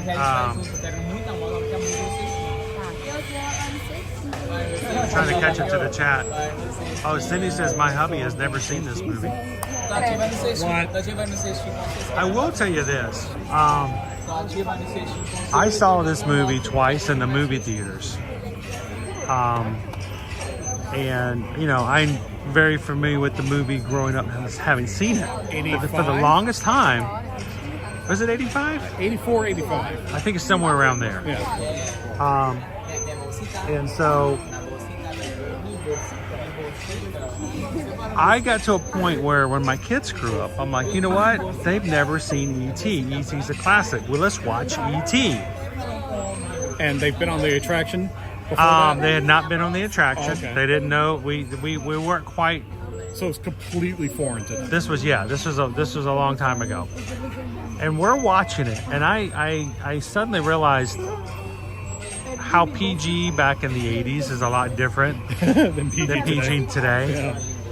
You know, PG where they make some sort of off-color reference one time, and you're like, oh, you're cheeky. Oh, you're cheeky. Oh no. We're dancing a line. Oh yeah, you're right there. You're on the edge. Oh, you cheeky little monkey, you. And you know, my name is Simon. But you know, I got that movie and I put it in, and we're watching it, and the brothers start just verbally terrorizing each other as siblings, and I'm like, oh. And I had to turn to the kids and like, do not call your brother and sister that. I don't ever want to hear you guys say those words. They're like, we know, Dad. Yeah, we said awful things to our siblings back Oh then. my gosh.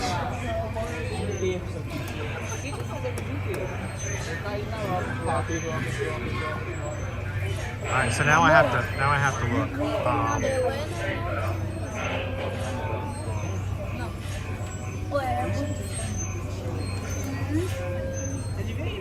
1982. 82? 82. A little bit earlier than that. So 1982. It's been a while. I know it was after Return of the Jedi, or excuse me, Empire Strikes Back. I know it was after that.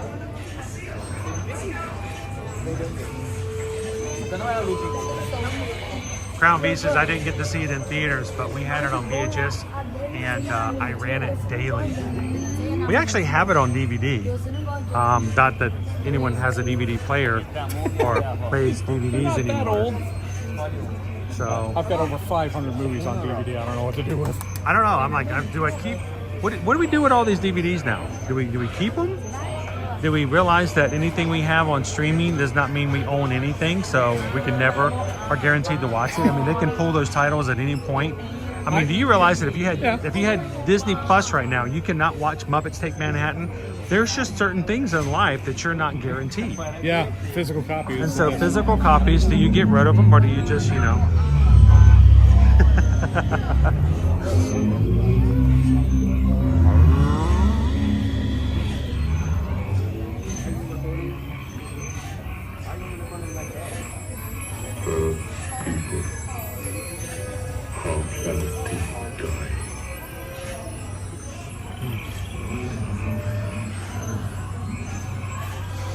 Botanicus. Thank you, sir.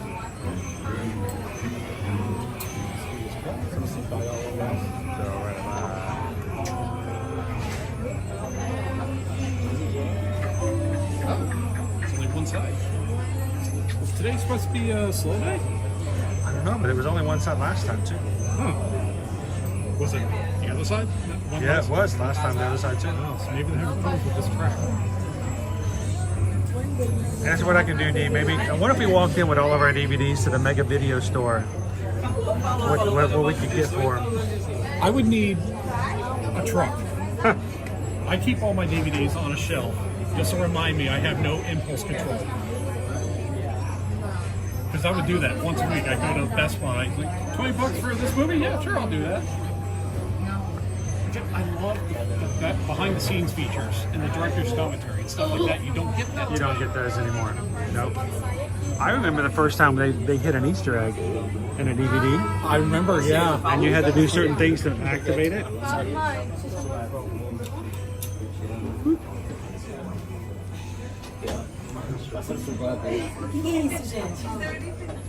Joseph says, I think E.T. is aging better than the rest of us. He still looks pretty good. At 42 years old. Yeah, but he's always had those wrinkles. So.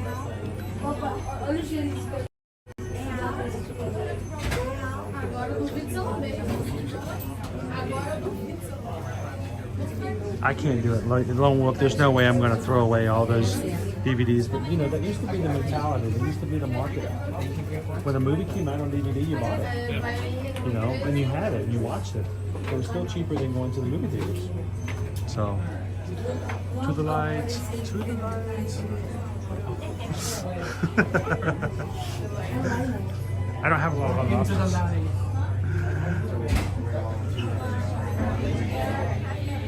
You guys are just popping in. We are on the E.T. Adventure here at Universal Studios, Florida. Good morning, welcome in. Happy Wednesday. La tiene el Noel, la está bien.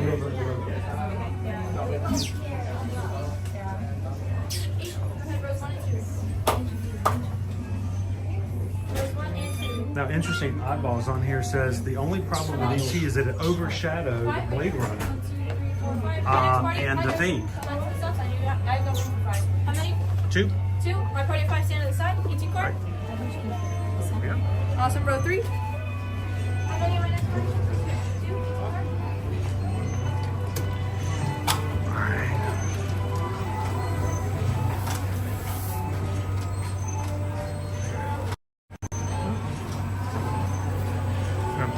Turn down our screen brightness.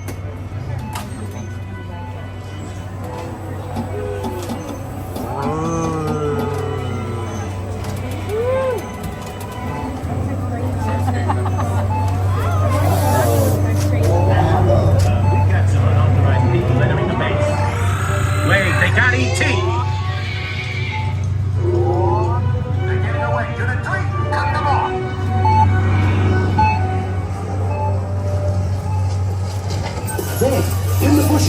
Watch! The orange light. I see him. Come on, let's go.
E.T. Go to Tinkley. Hurry.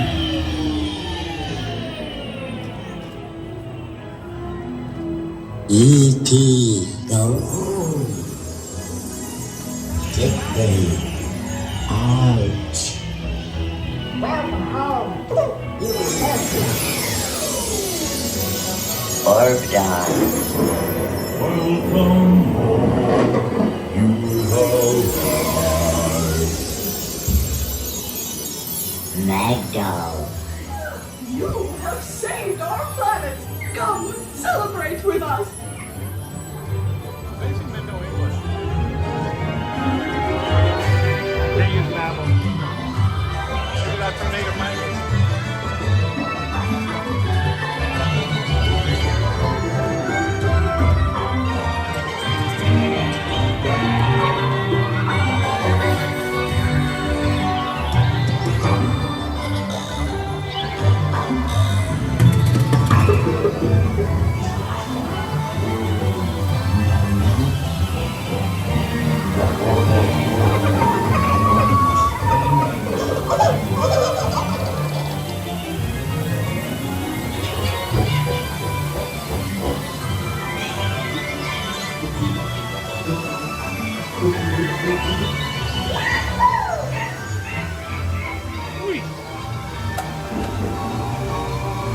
Space race.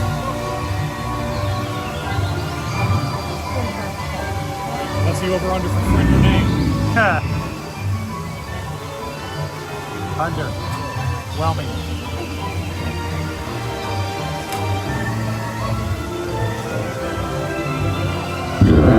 Goodbye, Gabby.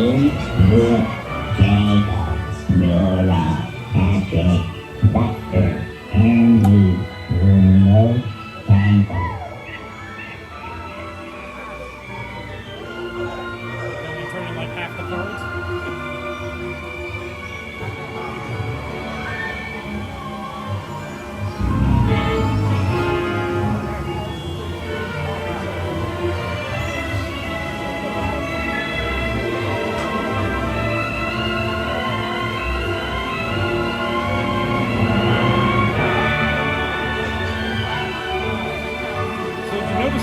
updates they've done to this attraction, like little minor tweaks here and there. Yeah. I've seen some different light effects being added. I do notice that there's one animatronic missing. The little drummer dude. Oh, yeah. So it's not there, so maybe he's getting a little upgrade.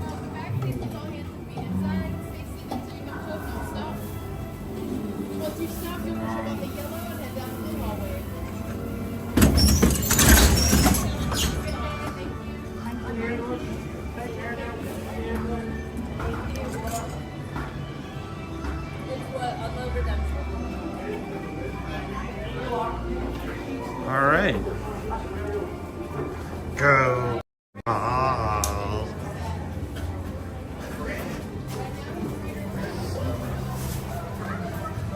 I sometimes like to put Elliot in thinking it might increase my chances.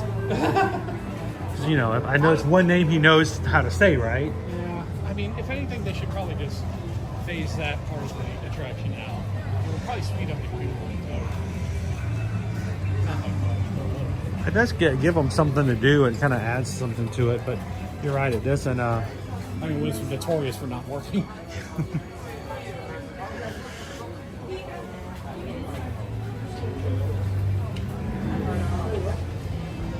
Now it's listed as 25 minutes. Wow. So we got in at a good time. All right, let me get back into the chat. It's now 11 o'clock. We're almost. Close enough. With I'll leave this up to Susan. If we think we've had enough votes for lunch and the location that may be our winning location is open for 11 o'clock, are you open for an early lunch? Avoid the lines a little bit.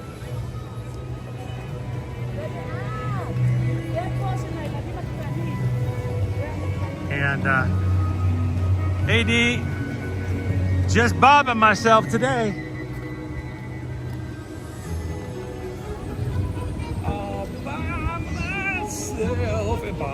You know, I got Owen out and running around all day yesterday, and I don't usually get him running around 2 days in a row. Oh. So.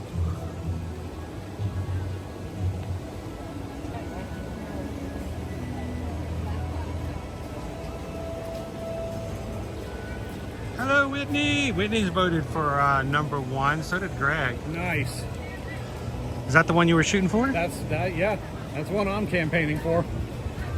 Now, you know you have the freedom to get anything you want. I'm totally getting something else. Okay. Okay, as long as we're clear. The only person who has to subscribe to these rules is myself. So I'm the only one obligated. No one else is even obligated to vote if they don't want to. But appreciate you guys being a part of the streams and having some fun voting for our lunches. You guys get to choose some things so that you guys have a say of what shows up on our streams.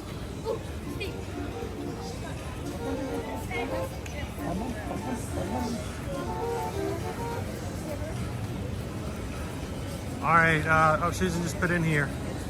This chat's not working. Oh, it is. It just started working again. Hang on. Wow, that was weird. It's been frozen for like an hour. And all of a sudden it just started scrolling. I'm like, cool. The lunch poll is closed. Head to Krusty Burger. All right. In here. We were talking about the idea of giving some options inside the food court because we haven't been in a while. So what am I having? You do your thing. All right, go for it. I'll catch up. Head to Krusty Burger for the Rib Witch sandwich platter. All right, we can do that.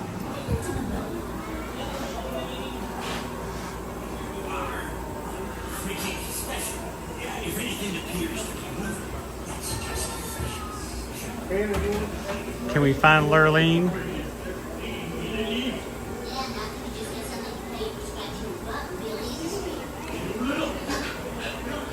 What if we can find Cletus? Oh, they just did her wrong. That's terrible.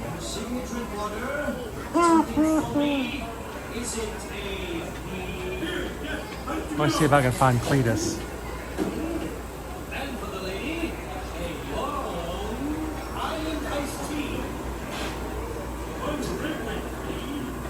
Oh, there's Homer.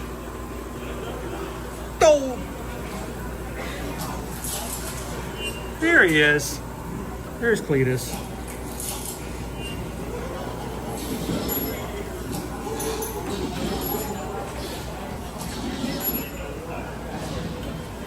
They do have a directory in case you want to go looking for the characters. You can look up the character here, pull the number, and then use the character key to figure out who's where.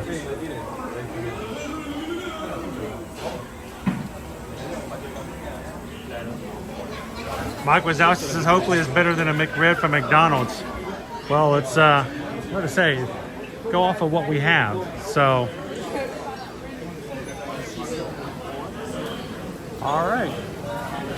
Hello, hello. This is a little food court area. I want to show you guys what's available.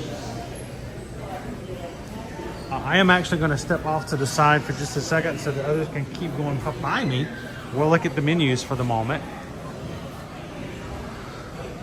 We have items like the basket o' bait, battered fish, basket o' shrimp, the clam chowder, basket o' calamari,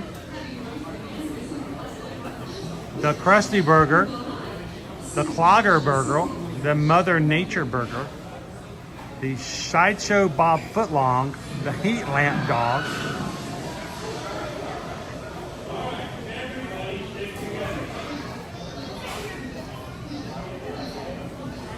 I'll stay on this one here. Meat Likers Pizza, Cheese Pizza, and then the Meat Haters Pizza for your pizza idea.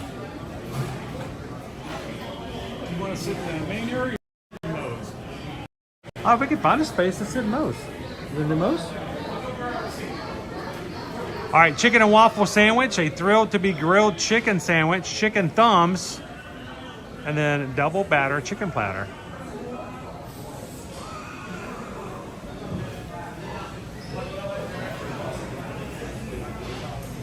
Sweetie Bear, any gluten-free meals, you're gonna have a lot of like salad options, at least in this location. They do have, I want to show you guys some salads to choose from. The Capri salad, large Caesar salad, Mediterranean salad. There is a veggie sandwich in here as well for grab and go, as well as some other drinks from the Lisa's Tea House of Terror.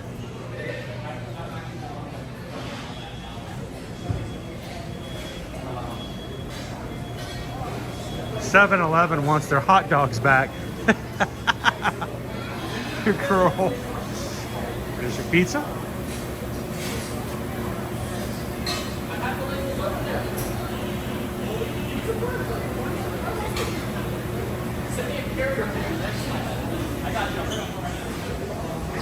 At the Frying Dutchman. Thank you so much. Have a great day. Thank you. That you can eat.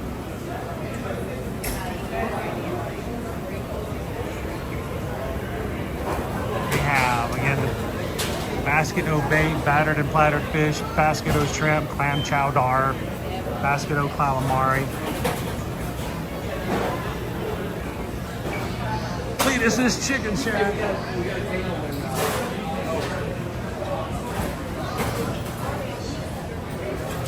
And you've got your chicken. And what is it that you guys, oh, the rib witch. Okay, that's what you guys said. Boneless rib topped with a giant tomato slice. We'll be the judge of that, Universal. Coleslaw, barbecue sauce served up on a specialty bun.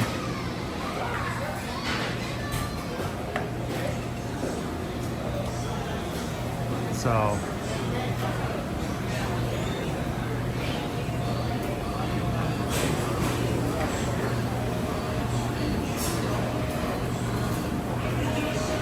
there's a lot of cheese over here. Cheddar cheese sauce. Hey, Brandine. Fetch me some of that there moonshine.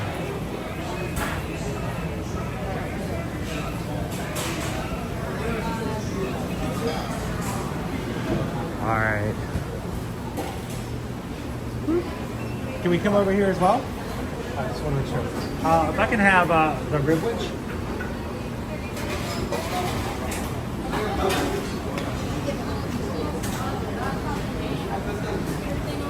Yes, please.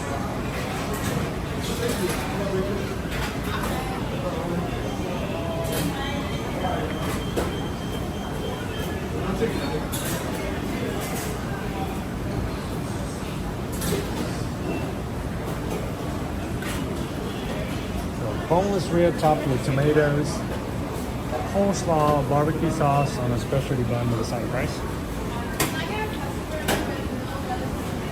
You said everything on it? Yes, please. Sydney. Right there.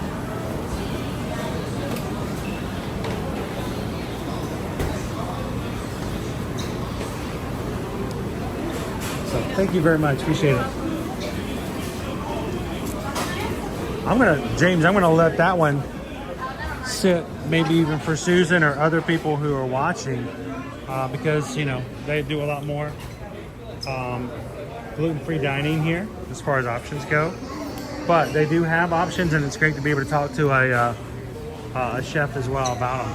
Maybe 1702.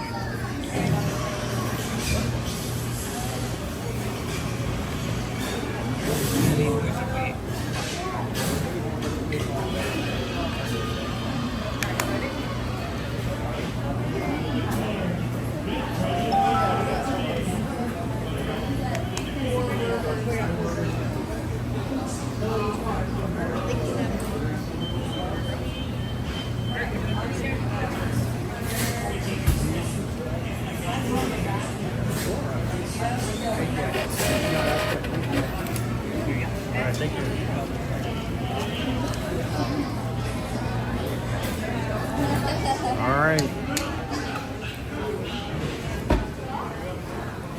This is our rib witch.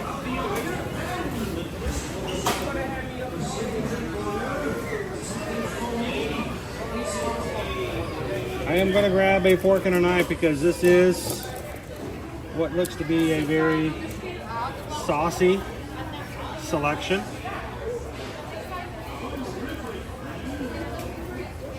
So we may end up eating this with our fork and knife. We'll see. Hey, hey!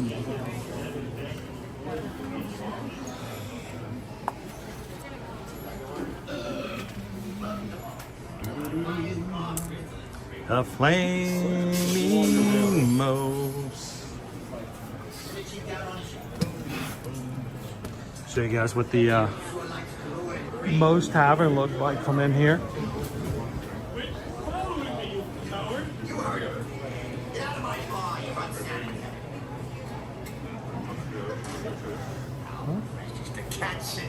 We've got all the colors. Springfield isotopes.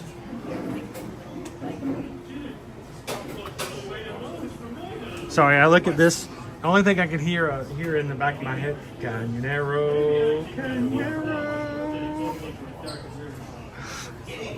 Unexplained fires are a matter for the courts. Cañero. Okay, why am I not able? Are you doing a mobile order? I'm doing a mobile order, but it gives me the option. I've arrived, prepare my order, but nothing's happening. Oh, weird. That's a you're on Wi-Fi, right? I am. Do you think that matters? I would put Wi-Fi on. Anytime you do a mobile order here at Universal, it always helps to have Wi-Fi on. Gotcha. Then it lets you know that you are physically here. They're very stringent about that. So, thank you guys for voting for today's lunch. I'm not sure what I'm having is meat. It says boneless rib. So I'm assuming. Do you know what option one? This is the rib witch. Okay, that was option one. That was option one. My campaign worked. The rib witch. Let me document this for future reference.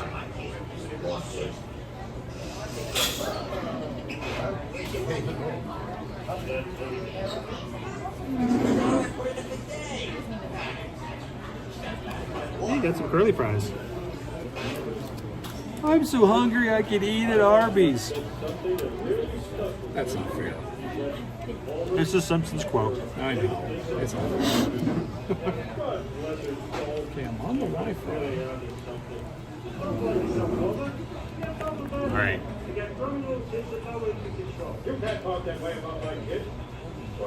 You know, free donut day. Donut day was just the other day. It was on Friday.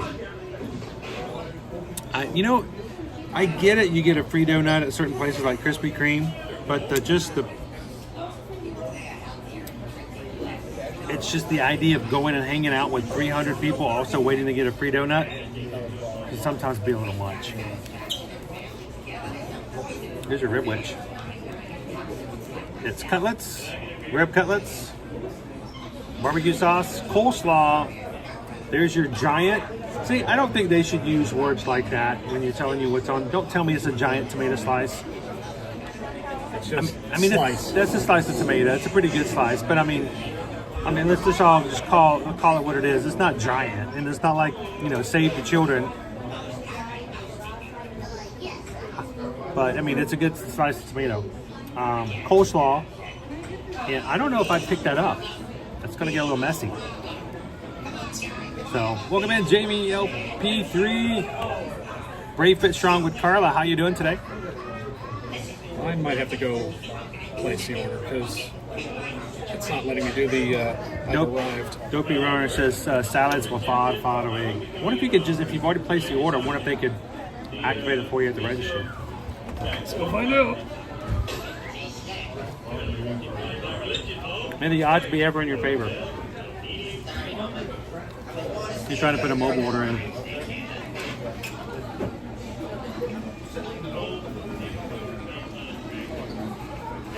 Curly fries. I remember back in the day they had the turkey sandwich, had all kinds. They had the meats. They did have the meats. That's right. That is a giant tomato. It's a killer tomato.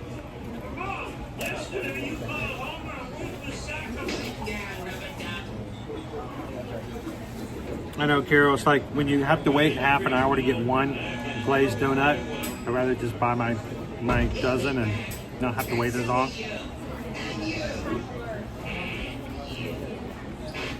How you doing today, Haley? Before we get into the food, I wanted to give a shout out and thank you. We got a Magic Mail package yesterday from one of our lovely Magic crew, and I want you guys to notice this. Look at the card that I received. Really cute, right up my alley. Look, it's Lilo and Stitch. There's Angel. And this card was made for me by a very special person who watches our live streams with us from the UK. Not only did they send this card, but Jessica sent me a bag and a Stitch pin and a piece of chocolate from Disneyland Paris. A really thoughtful gift. Thank you so much, Jessica. And this is the inside of the card. Jessica, look how nice handwriting. Very nice handwriting. Hope you enjoy your chocolate and Stitch pin. Hope to see you in the park soon. Love, Jessica. Very thoughtful. Thank you so very much, Jessica. Greatly appreciate it. This is nice. So I hope you had a great time at Disneyland Paris. It was so cool to receive a Stitch pin. I have a Stitch trading pin now from Disneyland Paris, thanks to Jessica. And thank you for taking the time just to say that you enjoy the streams and to send me the card. I appreciate it. So Jessica, thank you again. I hope you and your mom can always enjoy coming to the parks with us, even when you can't get to them yourself. So.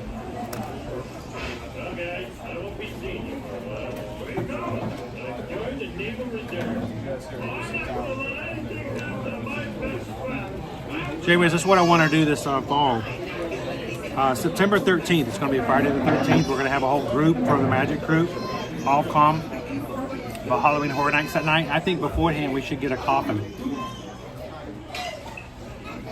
A coffin and voodoo. Alright, so let me see if I can pick this up. Oh, it's messy. This is the sandwich. This is the rib witch. It's gonna fall. All the ribs, all the boneless ribs are gonna fall apart in pieces. So I'm gonna revert to the fork and knife.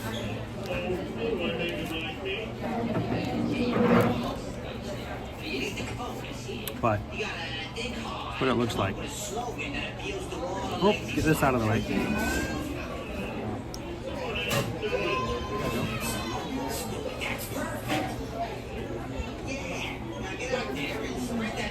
Were they able to make it happen? It started working, so now they're preparing it. Ah, gotcha. Were you just not close? You needed to be close enough? I don't know what the deal was. I closed the app and reopened it, and then it connected. The video game mentality. If somebody's watching, it doesn't work. Or the IT mentality. Turn it off, turn it back on. Yeah, did you turn it on and turn it back off? Yeah. Thanks a lot there.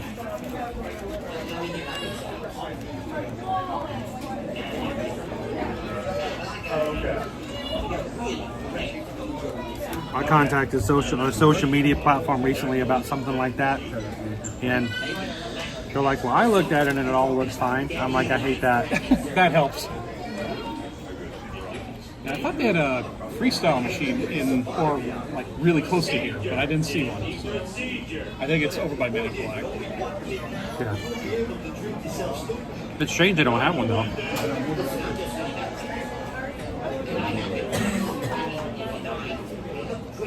So,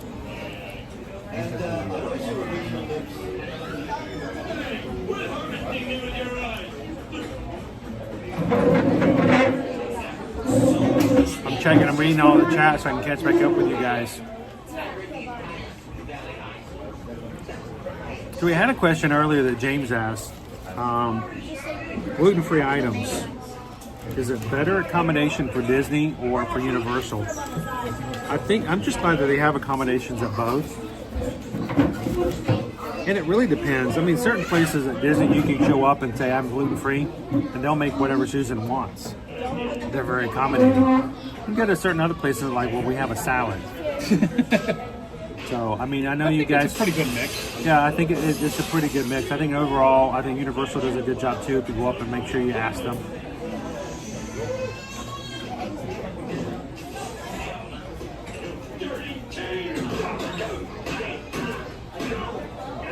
How you doing, oh Missy?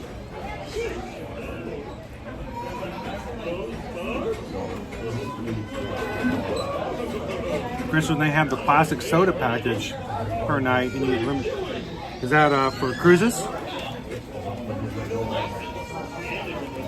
You see the rib meat. It's not bad meat, but the barbecue part of it all. It's not heavy on the barbecue sauce. Oh, it needs more? It's a little dry? Well, no, it's not even so much dry. I mean, there's sauce. Oh, you taste more meat than sauce. Yeah, it's not like there's... It's like it's the juices that's sitting in. But there's not like barbecue sauce. I think that's because the majority of people don't want their food like oversaturated. I wonder if there's a way you can just ask for extra sauce on the side. What kind of sauce is it?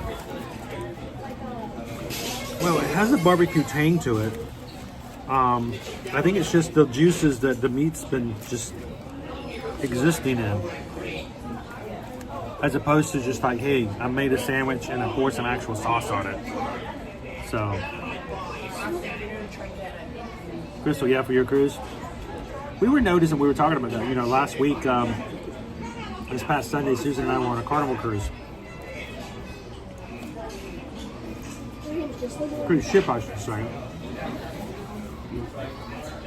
For a tour. If you don't have the drink package, you're kind of limited on what you can drink. There's like water, lemonade, like a tea, those vitalities, you know, but there wasn't a lot of variety. You can get the drinks. Susan was, you know, was wishing she had the drink package, but you know, you do have to buy packages if you want something. Whereas when you go to, like, let's say Virgin Voyages or Disney Cruise, it's just included as far as the soft drinks are concerned. Oh, soft drinks, yeah. Yeah. So I would expect that.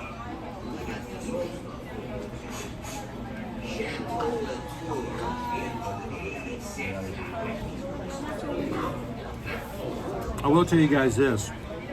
When we were on the Disney Magic for a tour just recently, our Disney person told us that whenever they go on a Disney cruise, they wake up in the middle of the night, they order room service and order a Mickey bar. I'm thinking, really? I never really thought about that. But he goes, yeah. Yeah, 2 o'clock in the morning, you wake up and you want a Mickey bar, call it room service and they'll bring you Mickey bars. Okay. Hey, it's included. Yeah. It is included, so. It's got to be closer, right? And don't forget, guys, for the time being, we have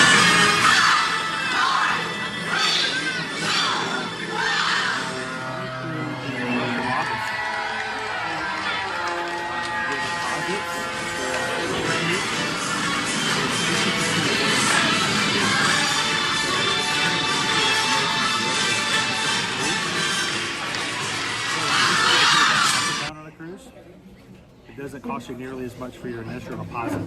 So if you guys are interested in that, let us know. Reach out, send us an email. We can help you with some last minute reservations on our Disney Cruise Line.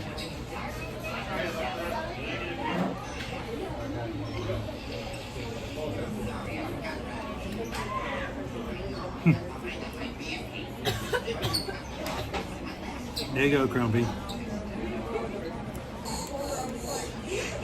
So,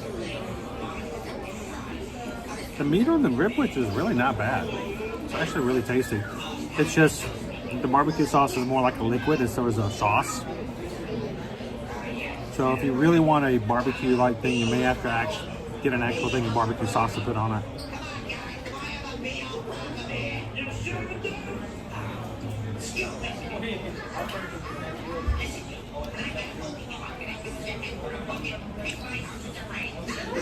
Hey, Hatbox Ghost. How you doing? Nice and fresh today. I used a new conditioner.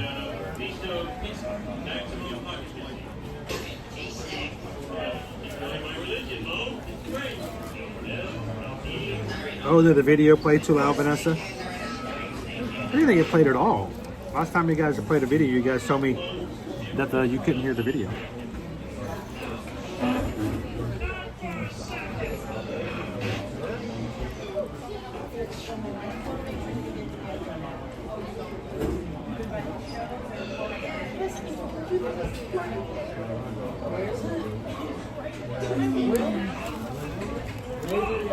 Let's see what Bob ordered.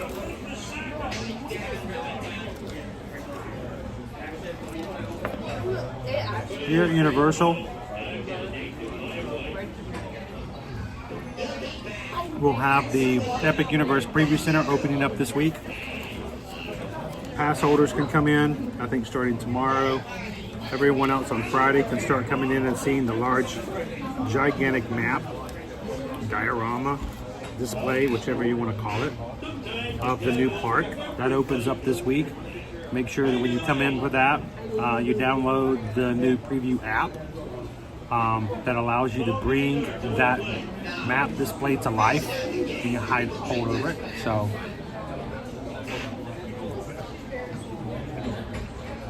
okay, that's the secret to delaying handshake. Now we need code names.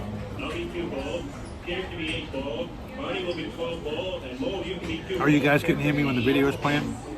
Thank you for letting me know. This past weekend we were on the Carnival celebration. Really nice show.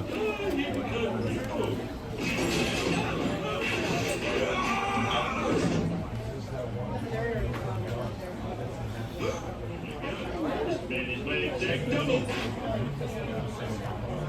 Now, also take in consideration Universal's Mega Movie Parade. Starts the 1st of July. I think it's July 3rd. It's going to be a new daytime parade. Make sure to check your Universal app for show times. We'll be back to share that parade with you guys as soon as it starts in July. And then later on in the month, I think around the 14th, they're going to start the Sensational Spectacular Nighttime Show. It's going to be your water projections and things that are going to be right out here in the water area where we're at now. So that's going to be later on in July.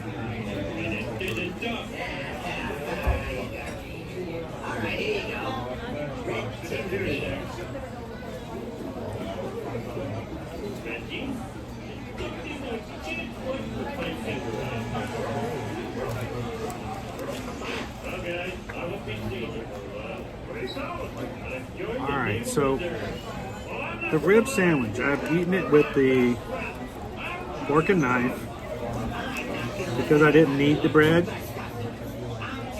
I left the top bun off. This is your specialty bun. If you don't need the extra bread, perfectly fine not to do it. Take off the top, make it as an open face sandwich.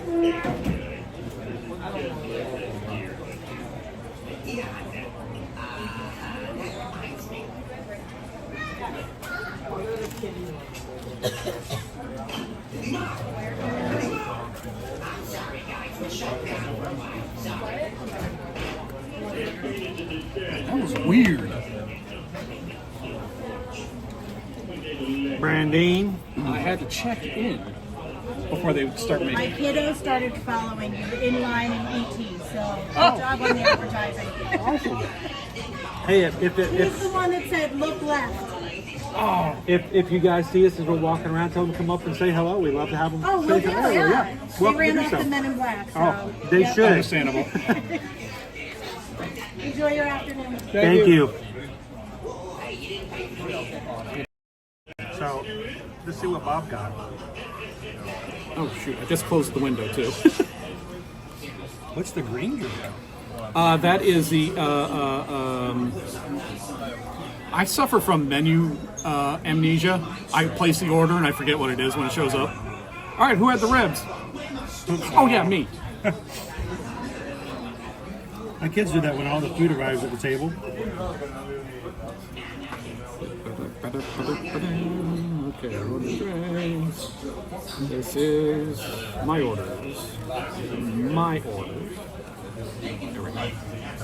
That looks like a full-on meal. You got a fried chicken. This is a little more involved than I thought it was. Corn on Because, the cob? well, the photo was just a pair of chicken legs. And I was thinking, all right, that's fine. You're gonna have to dig into that. Yep. All right, details. All right, so we got the double battered chicken platter. I had the hot sauce you have to ask for at the cashier. They don't keep it with the other condiments. I couldn't tell you why. And this is the Mr. T drink. It's blue Caraco carousel. That's for the drink mixers out there, just to make them angry. I've never known how to say it. I switch it up. AT, whatever. Oh, that's right. I want to take a photo of this.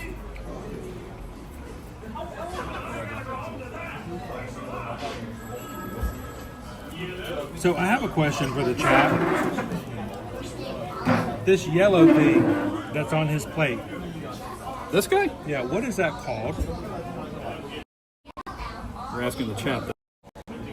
What it, it's not focusing. There we go. What do you call that? Why do I feel like I'm being led into a trap? It's not a joke. It's just I've always wondered this. That is a state of rest, okay? It's corn. An ear of corn. Ooh, you even went farther on it. Well, I mean, technically, that's... A lot of people will refer to this as corn on the cob. On a corn cob. Yeah, sure. That's a state of rest. That's where it comes from. That's how every bit of corn starts. Why is it when it's on the cob, we call it corn on the cob, but when we take it off, it's just corn? Why is that not corn? Why do we not call that corn? And call the other corn off the cob. I do worry about you sometimes. I don't get enough vitamin D, I think. But paper straw. Now, what is that in the little cup there? Coleslaw, gravy, and the Mr. Teeny drink. Which I didn't know was actually frosted or frozen. What do you think? It's good. There's no alcohol in it. I know that by the price. How much was it? $5 and change. Oh yeah. That'd be $15 if you had it in. Oh yeah. And hopefully a little taller. DreamAid says it makes you feel better. I call it corn nonetheless. Or irricobless. It's the people who call it maize that just need to be. They're just trying to be difficult.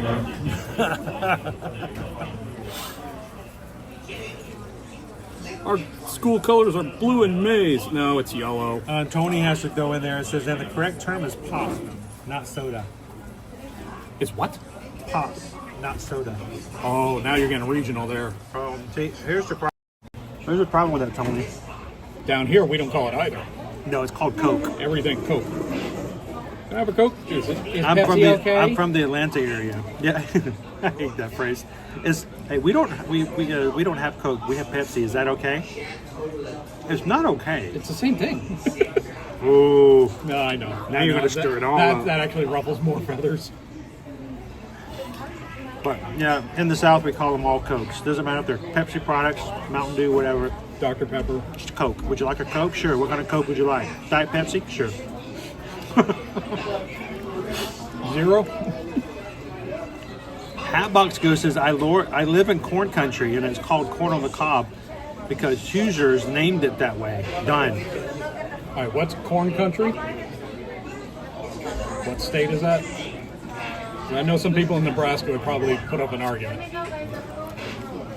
Is corn country only one state though?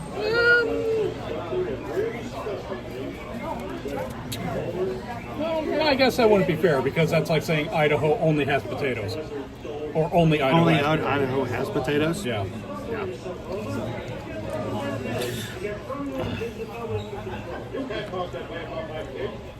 Yeah. Gail says, hello guest, also known as Skipper Bob. Hi, Gail. I gotta put you on there every once in a while. No, someone else is talking. Skipper Bob from Skipper Bob's Breakdown. Skipper Bob was going to hang out with me last week, and something came up. So, sorry. It happens. Life happens. We tried to play our game, name of the Halloween Horror Nights house. Yeah. Or Really Bad Movie. Did we complete that? No, we didn't. Did we just throw our arms up at some point? Well, the problem was either through the heat or something, none of my programs were working, and my other phone that I used to just look at for data, I'd written out all my options. You still have it? I think I might still have it. I'm gonna have to look for it. We might have to do this. They would not charge. I had it plugged into the battery. It wouldn't take a charge. So eventually my phone died, which means I could not see you guys at all in the chat. Let's see if I still have it. We could at least finish it. Or restart it for the people who missed it last week. We could do that. Well, let's see.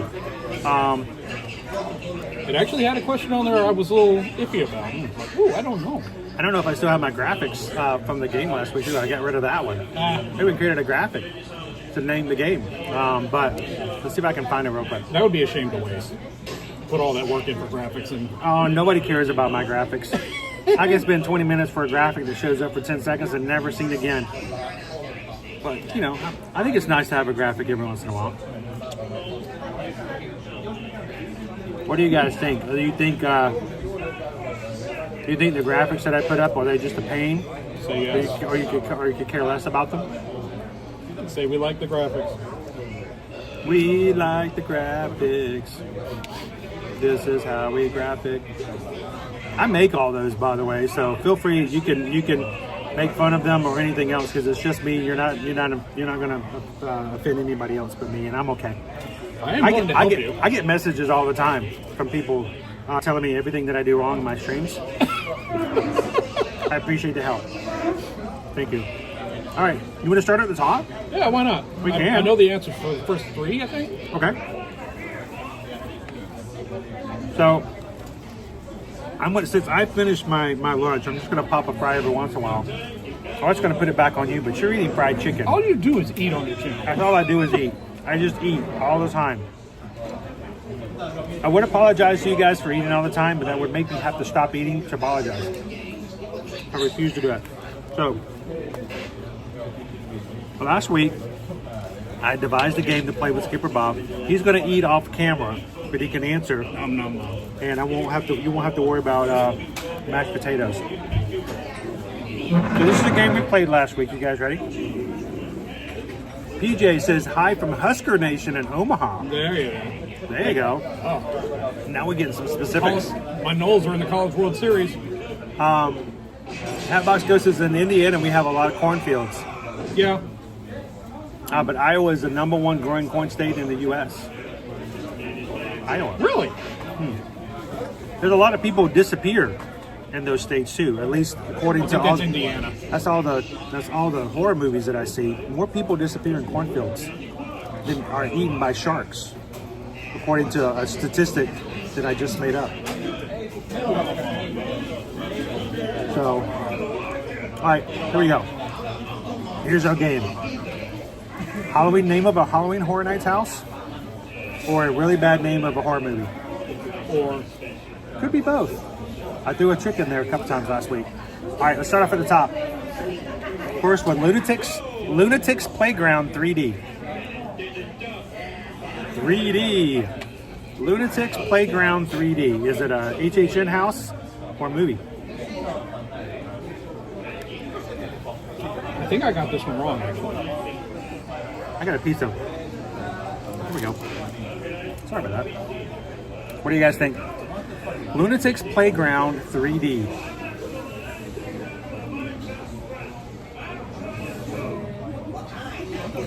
It sounds like a movie from the 50s. Especially in the height of the 3D craze, where the B movies were horror movies. Lunatics Playground 3D. The Tingler is coming. Travis says it's a house. Lone Wolf says it's a house. Yeah, why don't we towards house? Kitten Duo says it's Halloween Horror Nights house. I think it was that one house where they gave you glasses and everybody hated it. Sorry. Oh, that one.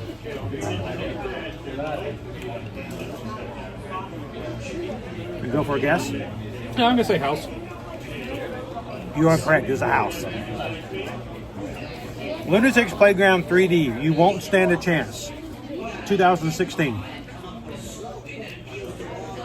So, I did not go through it. I don't know if it was actual 3D glasses or not. I remember it was early on. Go Tiger says, I'm going to guess both. It's a HHN house, but a terrible HHN house. Yeah, it wasn't well received. Next, The People Under the Stairs. Movie. Sorry. I want to give the chat a moment to guess. The People Under the Stairs. What is it? HHN house? It's Harry Potter. Movie. It is Harry Potter.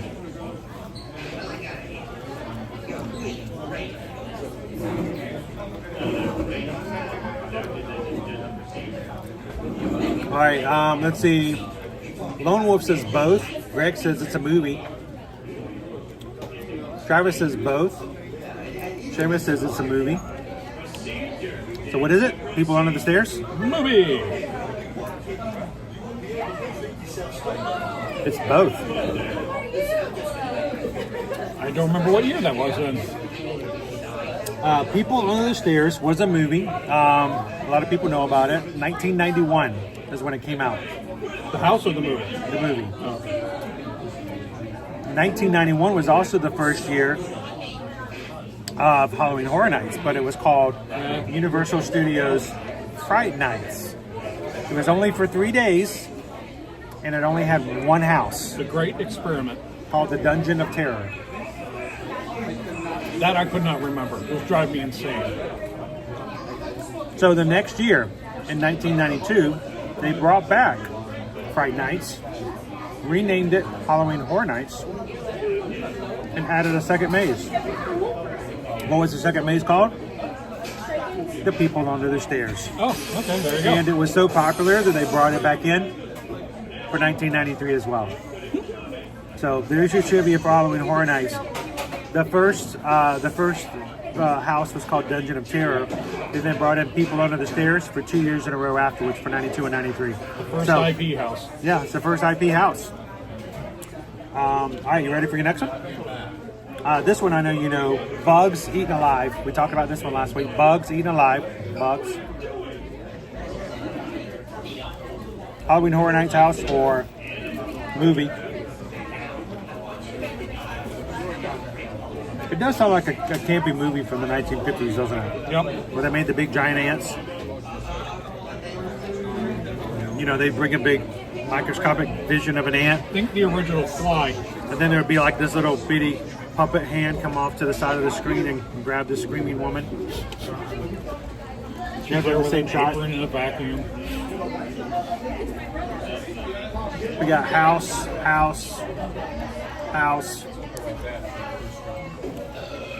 Bob? That wasn't me. That was Barty. It was a house. It was a house. 2022. Just 2 years ago. One of the most legitimate scary houses they've ever done. It was great. I liked it. Susan hated it. Especially the kitchen. I would tell you why, but we're eating. Oh. All right, next one. Bonnie and Clyde versus Dracula.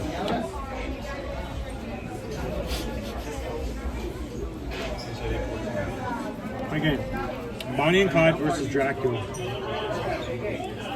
The title alone, I love. I mean, let's take two genres that have absolutely nothing to do with each other. It's a little bit on Costello meet. Yes, it is. Frankenstein all over again.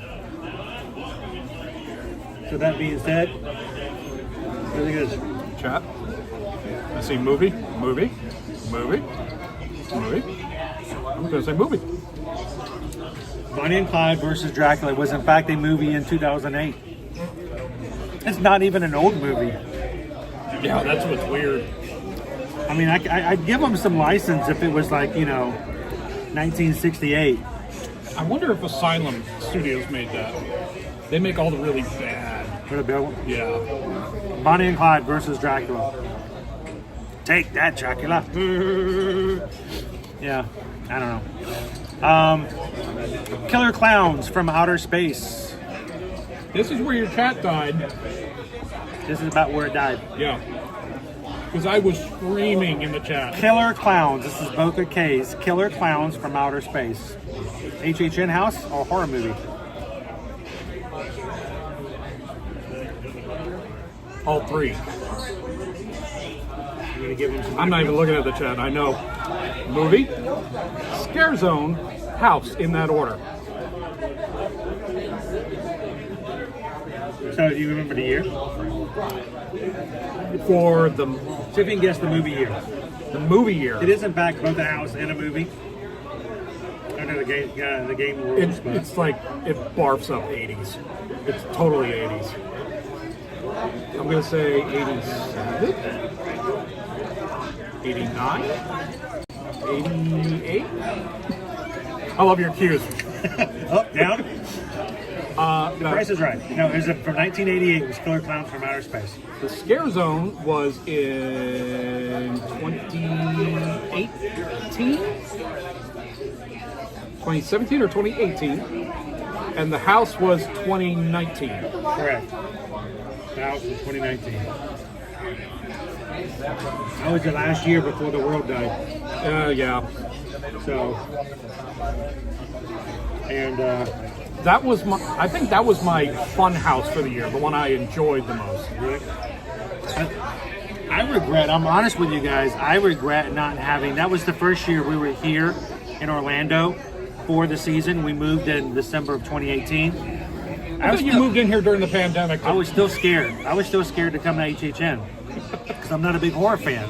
I don't like nasty gore.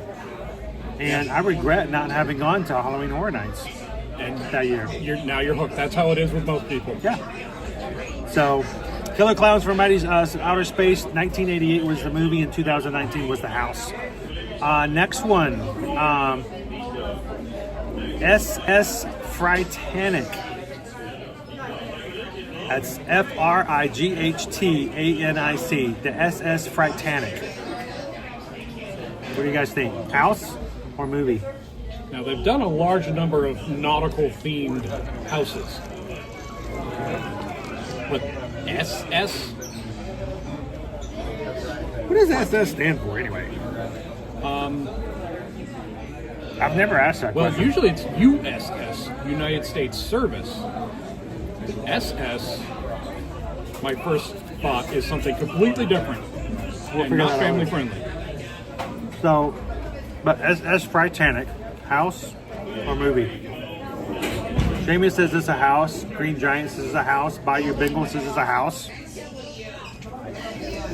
It is a house. It is a house. Matter of fact, there's two houses. Oh, was it two houses? Two houses. They did two houses the same year, 1998. I can't remember, but each of them had a separate subtitle. And so you had SS Fritanic, the Fright Crew, and then there was SS Fritanic and something else. Two separate houses in 1998. Was that the year they were at Islands of Adventure? Could be. Because that would make sense. Because it's over there by the water edge. Yeah. Plus the whole island theme. Yeah. Are you ready? Hit it.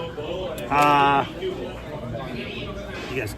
Here we go. HHN house or horror movie? Leave It to Cleaver. Oh, that's a good one. Leave It to Cleaver. That is a good one. What do you think? Sounds like a house, don't it?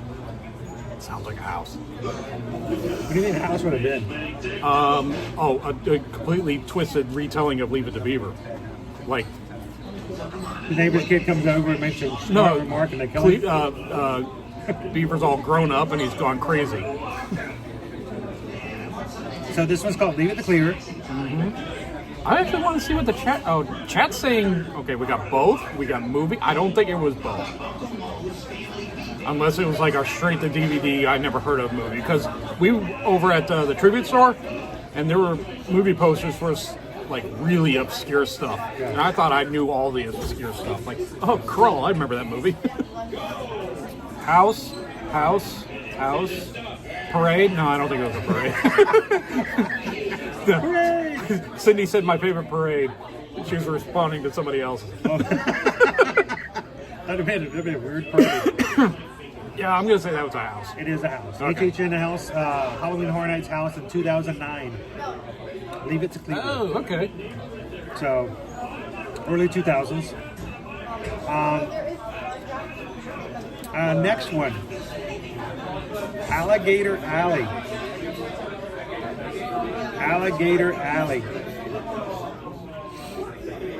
HHN house or horror movie? Can I get the year? Or is that, you want the year? Or would that give it away? I can give you the year. Okay. 2013.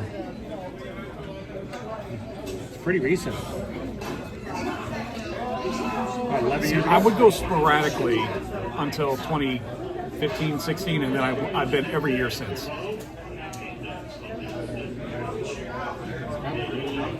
I'm going to say house. What's the chat say? House. Both. House. Good morning. Both. It does sound like a really crappy movie. But we are in Universal Studios Florida. Alligator Alley came out in 2013. That's a movie. It's a movie. Okay. Not a HHN house, but it makes me wish they would come up with something like that. No kidding. Why don't we have an alligator HHN house? Because somebody owns the rights and well, we can't do that now. Let's do Yeti again. Swamp Yeti. I mean, come on, an alligator house here would go over so well, except that all the locals wouldn't be scared. Zigzag, man. Just don't look at it. Hit him on the nose. Shine a flashlight in his eyes. All right, next one. All Night Die-In. That was a house? That sounds like something they do in front of Mel's. All Night Die-In. Instead of drive-in, it's a die-in house. All Night Die-In. Sounds like, I think he's trying to fool us. Can I get the year on that one? 2003. Ah, man. During the time of year I wasn't going. House, chat saying. Seamus, I want a Treehouse of Horrors scare zone. Why not? Why have they never done that? There's got to be some reason. Something they don't do scare zones there. Everything would be cool if we had one for the Simpsons area. Yeah. And they had cat and mouse. Itchy and scratchy. Yeah, if they had an itchy and scratchy scare zone, how cool would that be? It would be very cool, but they don't. It would fit right in though. They don't own the rights. Chat's saying, chat's going kind of like 60-40 movie or house movie. I'm going to say house. 2003 All Night Die-In was a house at Halloween Horror Nights. There you go. So whenever you go by Mel's Drive-In and it says Mel's Die-In, there you go. It was a house. All Night Die-In 2003. All right, you ready? The Ginger Dead Man. The Ginger Dead. That sounds like something they do at Sir Henry's. Want to have your drink? Oh, you know? Yeah. I'll just get it. I'll just give you some let me get one of these hot sauces. There we go. Cool. Thank you. All right. What did he say?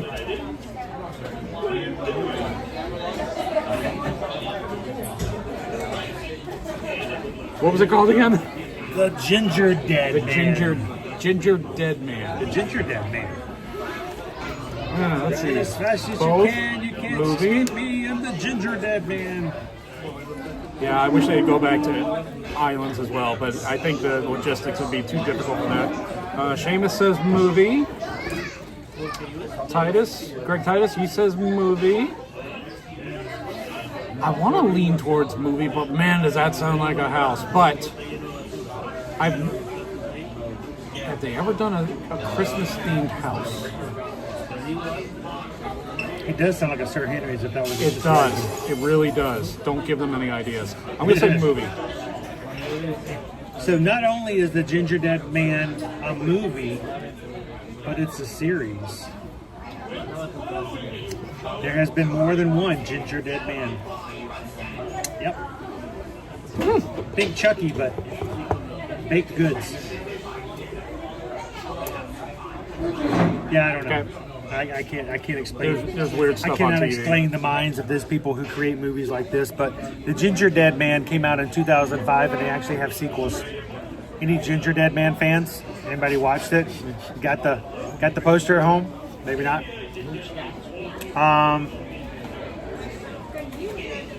All right.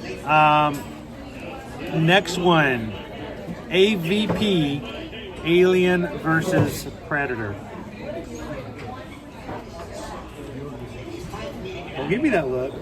AVP, Alien versus Predator. Because I know it was a movie. It was two movies. The second one was much better. Is that the one without? That wasn't the one inside the Antarctic. That was Temple thing, is it? That was the first one. That was the first one, I believe. Yes. No, actually, I like that one better than the second. Okay, yeah. And then they recently did Predator, which they never should have done. They did do Prey, which was really good. They just have another. They have another movie coming out. They just released a preview for it just the other day. I'm gonna say both. Both? Yeah. It is in fact both. Being the fact that the movie came out in 2004, but AVP Alien vs. Predator was actually an HHN house in 2014. Huh. So they've actually done a HHN house. So, all right. Second to last one, Poultrygeist. Both. Poultrygeist, Night of the Chicken Dead. Say that again for prosperity.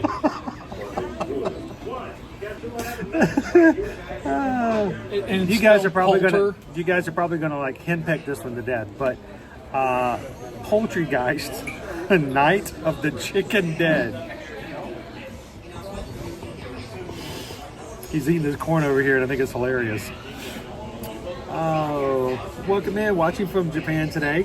You guys can watch. If you're just popping in, wherever here at Universal Studios Orlando, playing a game, HHN House or horror movie, and I'm giving Bob a few names here and there, and he has to decide whether or not it was a past Halloween Horror Nights house or is it a horror movie. And in certain situations, I'm kind of tricky. I pick ones that are both. And so this one's called Poultrygeist, not Poltergeist. Can you spell it just? Poultrygeist, Poultrygeist. Yeah. Poultrygeist, Night of the Chicken Dead. I'm gonna say house. I'm saying house. House? Yeah. David says, I've seen that one. You've seen it? Hang on. Timothy says, excellent movie. So these people have seen it. It is, in fact, a movie. These are my kind of people. This is a movie. Came out in 2006. Boy, what a decade for horror movies. Right there around the 2000s to 2010. Yeah, they'll greenlight anything, won't they? Anything. It's like, what are we gonna do? Ghosts? We're gonna do, serial killers? How about killer chickens? We already did all the space creatures from outer space coming and rolling around and killing people. How about chickens? I'm good Some for of it. these sound like perfect grindhouse movies. Yeah. All right, our last one. Ready?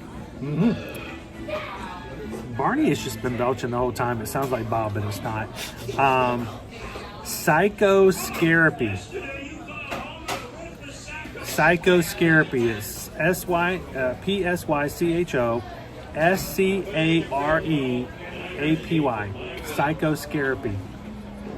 I want to say movie because anything could qualify as a really bad movie. I saw a movie 2 years ago. I don't know when it was released. About a sofa that kills people. That hunts down and kills people. A sofa. Sofa? Or a love seat. Could have been a recliner. So nothing surprises me, but it does humor me. Nothing's better than a few couch gags.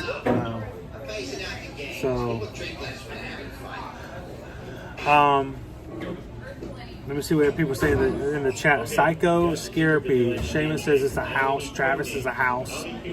Greg, house. Shaman says it's a Ramones song. Oh, Amy says, I think I went to that house. I tell you what, you should be scared of sofas because they will lay you out in no time. Okay. You had to think about that one. Yeah, I had to think about that one. Lone Wolf says it's a house. Psychoscarapy. What's your official guess? I don't know. That one's. It really could be either. It's a cool name when you. It is. It's a house. It is a house. It was a house in 2003. That was a great decade for both horror movies and HHN houses. So Psychoscarapy. So, do you know what the theme was? I mean, I'm gonna guess. Psychiatrist is hunting you down because you didn't pay the bill. Yeah, I was going to say, we should go back and look up some of these and see exactly what the story is. Because there's some stories that are coming out for some of the ones we have that are coming up for this year. So far this year we have 7 houses announced, 6 originals, 1 IP. One a sequel. One's a sequel? Slaughter Cinema 2. Oh, Slaughter Cinema 2, that's right. Which totally missed opportunity to go like Son of Slaughter Cinema. It's hard enough to say as it is. It really is. The one I'm probably looking forward to the most right now is Goblin's Feast. It has a Dungeons and Dragons kind of feel to it. The idea that you're going to a mythological creatures feast, and the humans are on the menu. So I'm sure there's going to be, you know, ogres, gargoyles, goblins, whatever else they You can get come crushed up by a with. D20. Yeah. Where are the D&D players at? At one point, you have to run down a hallway, and the die is rolling after you like the. Goblin's Feast is probably what I'm most excited about so far, because usually, strangely enough, it's usually one of the original houses that I usually fall in love with more than even the IPs. Yeah, you go for the IPs, but you fall in love with the originals. Gabriel says that the couch one is maximum overdrive, except with house furniture. He's not that far off. That's pretty close to what That's it was. pretty much what it is. It was a sofa hunting of families. Dopey Runner says it's what's between the cushions that will kill you. You guys are crazy. So, Cindy says for Goblin's Feast, meat is back on the menu, boys. No bones about it. Nice. So, this year, it starts August 29th? Well, that's the preview night. That's the preview night. 30th. August 30th, all the way through November 3rd is Halloween Horror Nights. The season's already getting ready. The night before the first night is going to be a big, huge preview night. Tickets for that are already available. The Halloween Horror Nights Premium Scream Night is only for one night, Thursday, August the 29th. Tickets are available. They are $350. With tax, it comes up to $372 and change. Those tickets are available. Is there AP discounts with that? I do not believe so. Okay. But if you guys are interested and would like to purchase them, you can reach out. We can help you purchase those as well. And to take advantage of sort of what we would call a paid-for media night, because you're going to be able to go through and see all the houses without having to buy an express, which I'm glad, because, I mean, come on. But it's also going to include full menu items and drinks and things like that for you to try. Oh. So it's going to be a pretty big night, but it's one time only, $350 plus tax. Tickets are available. Send us an email if you guys are interested. And then the but the rest of the season starts that next night, Friday, August the 30th. If you want to come, if you're either local or going to be in the area during Friday the 13th in September, we'd love for you guys to join as a group. Are you going to join us that night? I don't know. My schedule doesn't go that far. Okay, so once you find out, we'll find out whether or not Skipper Bob's going to be here or not. We already have several people who contacted Susan and has already booked their rooms and tickets. So we've already have our group forming. If you guys are interested and we either need a room or tickets, again, reach out to us and let us know how we can help you as far as getting that underway. If you don't wait till too long, because it is Friday the 13th, and that night's going to be real popular among the HHN fans. Yeah. Because it's Friday the 13th. You don't even have to say it. Yeah. I mean, if I have to tell you why, then this is probably your first time ever coming to HHN. Oh God, help you if it is. Oh my! Don't come on a Friday the 13th by yourself at least. So, but that's going to be September, Friday the 13th. Our little community is going to come together, and we hope if you guys would like to join us, that you do so. We're going to have a great time. The only thing that we ask, we're going to have 2 different groups that night, like we did last year. One group is going to do houses. If you're going to be coming to do houses with us, we're going to ask that you guys get a Universal Express Pass, because we're going to try to hit all the houses in one night. The only way to guarantee that, especially on Friday the 13th, is to have an Express Pass. So we asked, if you're going to do houses in the house team, get yourself the Universal Express. Let Susan know when you contact her, and she'll make sure to get that added to your ticket as well. If not, if you just want to come and do the scare zones and do the food and the shows with the other half of our group, you can do that as well all day long. I know. Just loops around. Are you doing Stay and Scream that night? Just to get even more time in. Last year we did Stay and Scream. Oh. And we'll kind of talk to you about how that works as well. We'll see how that happens. I am being told that pass holders do get a discount. Oh, cool. I was given a price, but $325 sounds a little low to me. I think actually that could be about right. So there's for the premium night, the premiere night? This is what I was just told, yes. Sweet. Cool. We're looking at that as well. There's a possibility. Also, we don't have them for sale yet, but the Fear Passes will eventually open up, will allow you to go to several nights. As travel agents, we can actually purchase those for clientele as well. Mark me down for one when you get If you're interested, simply, again, ask us and we can help you guys out.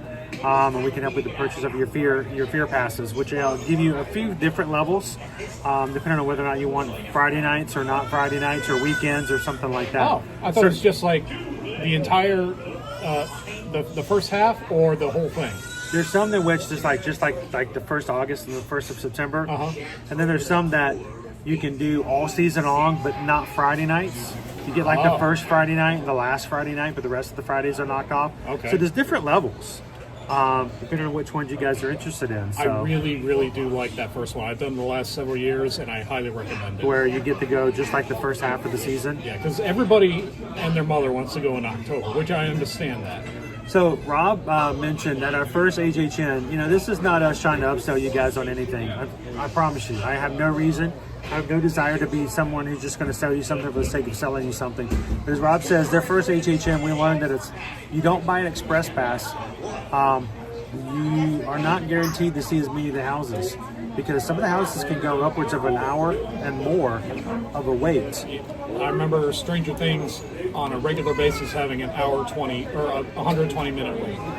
So if you did do a stay and scream or something like that, or didn't have the Universal Express, you're taking a lot of your time waiting in one or two of the houses. Now, if you go on certain off nights during the weeks, you may not necessarily need it. But if you're going on a weekend, it makes a big difference, especially if you are there for the houses. So just simply, ask about that. The later in the evening you are, the more the crowd does tend to thin. So the last hour or two of the night, not as bad. Also, something to take consideration. They don't tell you this sometimes. Express passes for HHN are dynamic. How dynamic? Meaning the fact that prices will change. Oh, yes. As they sell more, yes, the price for the last ones go up. Oh, yeah, I learned that the hard way. Last year, when they first came out, they were offered for X price. The closer you got to that date, the price went higher. But then they were sold out, but you have the option to they would release a couple extra. They were like skyrocket. They were sky high, and I had to. That's why we're trying to tell you guys now, if you are planning on coming the 13th, it's best to go ahead and get them ahead of time now.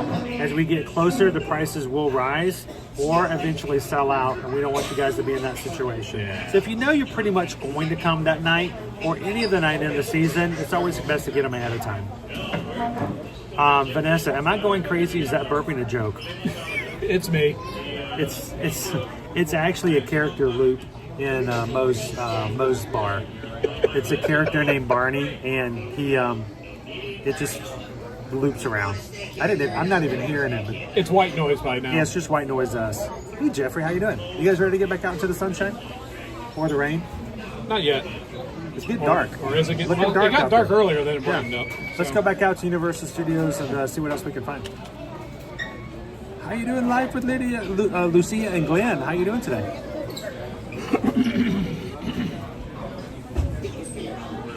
Lone Wolf says, I will never do HHN without doing the Rest in Peace tour.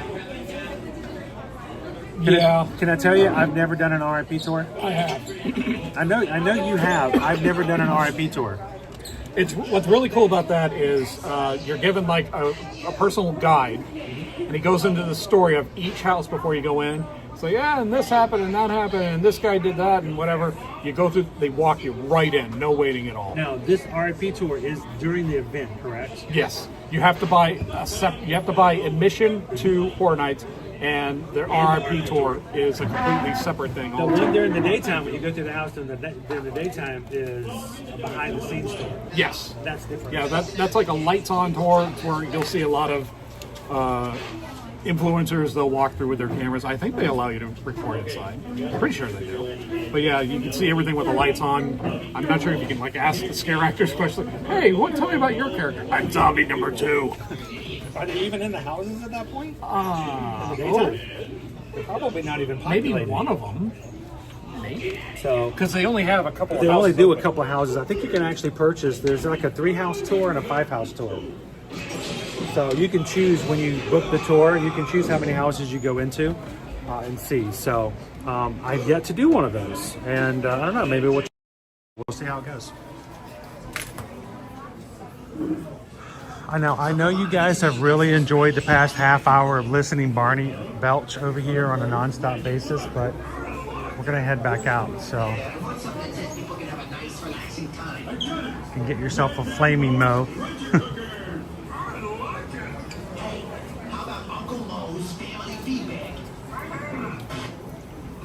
Yeah, this is the guy you guys have been listening to the entire time. Try something special.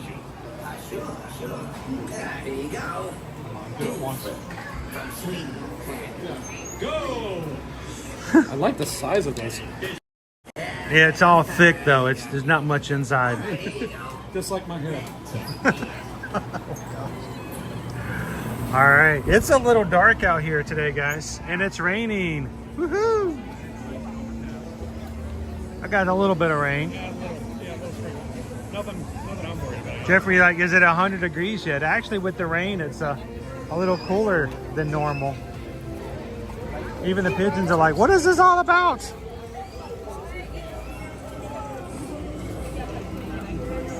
Look at those clouds.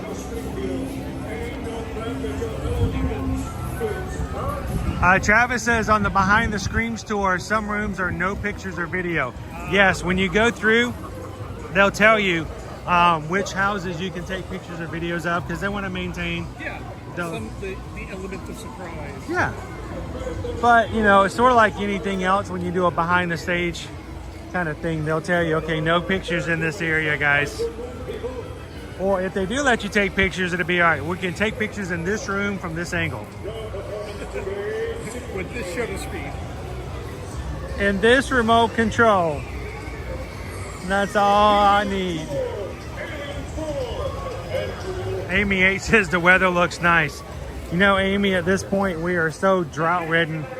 We just need whatever rain we can get. It's a perfect England summer. Wow, look straight up at that cloud.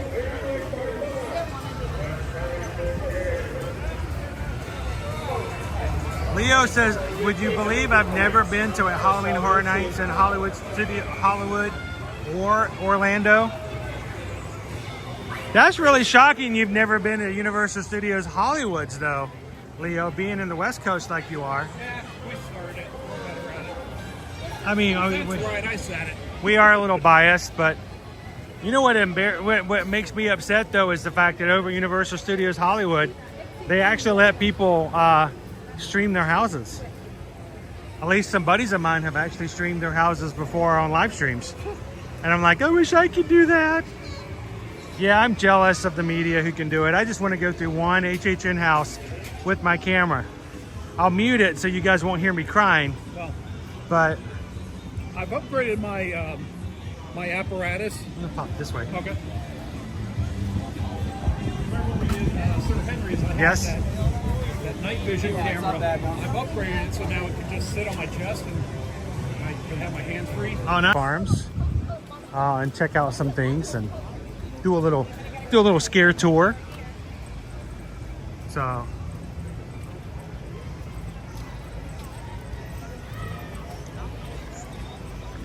Otnay says, since I'm far, far away. Wait, I didn't say that right. Far, far away. In Southeast Asia. I just washed my Universal mug to enjoy the stream more. There you go. Get into the mode. Yeah. You know, Universal mode. I do that. You realize that last week when I came to Universal, I actually brought my Universal Mardi Gras Blinky cup with me in the car. Let's see. I got my Mardi Gras lanyard. I got my Horror Nights cup and holder from last year. Yeah, last year. Yeah. So, yeah, I'm ready. I have a HHN holder from last year, even though I only went one time. I'm still bitter about that, by the way. So I had a pass to go to every single HHN party last year and went to one. And that was me holding on to Bob's shoulder going, what happened? What happened? What happened? What happened? What happened? What? Something. Wait, that sounded scary. Disability. Something happened. Was it scary? Yes, it was scary. Now scream. Vanessa says, I've been to Not Scary Farm. It was cool and scary. Now, have they also been to Horror Nights, and how would they compare it? I would imagine one has a larger budget. Yeah, well, and that's the other thing. Somebody just asked about, Greg just asked, does Busch Gardens have scare houses? They have something called Hallow Scream. Hallow Scream has been a lot longer into the mix. We're talking late 90s for Hallow Scream for Busch Gardens, Tampa. They just started 3 years ago in SeaWorld here, having the exact same Hallow Scream. Yep. It's fun. I enjoy it, but I just have to be honest here. It's not the same caliber of effects and implementation of. It's an A for effort. They tried. They try really hard. It's still fun. There's still some jump scares, but the difference is when you come here and you do A Quiet Place, I assure you, there's going to be some place, if you've watched the movie and you've enjoyed the movie, at some point, you're going to walk into one room of that house and go, oh my gosh, I feel like I'm actually in that environment. It's that realistic. Yeah. House on Haunted Hill. Is that the right one? What was the one that came out 3 years ago?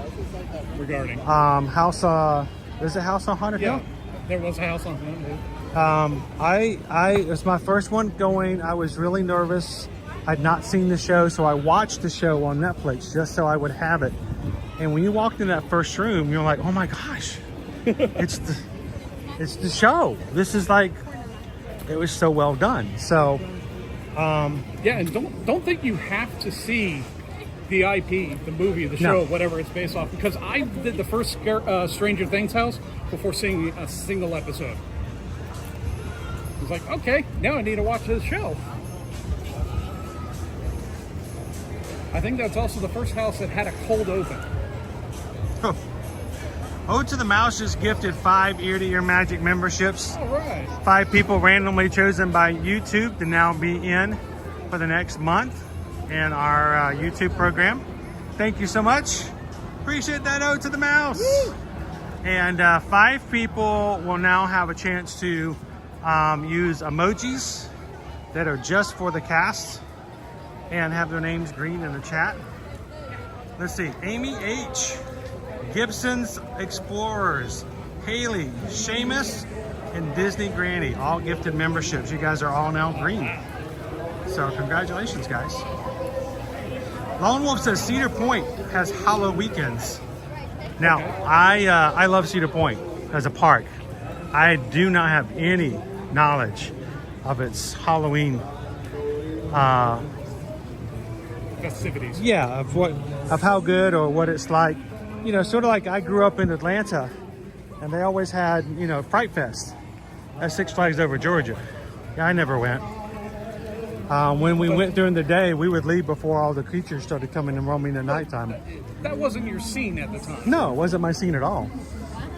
Would I do it now if given the opportunity? Yes. If someone told me I had to go to Six Flags. I don't know what I would have done to have made them do that to me, but you know, I would do it. I'd try it out now. But Cedar Point, they do really great. I love their rides. Cedar Point's a great park. I have never been. Oh, great rides there. Go Tigers. At SeaWorld, they just throw fish at you. I mean, you're not wrong.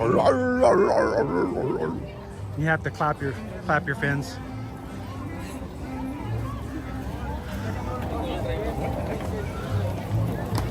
Yeah, these walls have been up for about a month.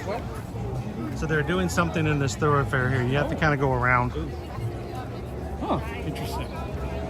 That's not Horror Nights related. I don't believe so. Was it Haunting of Hill House? That's it. House on Haunted Hill was an old classic. Yeah, I knew it didn't feel right. I always forget it. Haunting of Hill House. It was a great show. And it was a great house too. Susan was not happy going through that house. We almost had to have counseling after that house to help our relationship after many years. I remember that during 2020, I met you two out here, and you were about to go into which of the two? It wasn't Beetlejuice. What was the other house? Tooth Fairy. Oh, He that was did such not a look happy to go in there. that was a loud house. Such a loud house.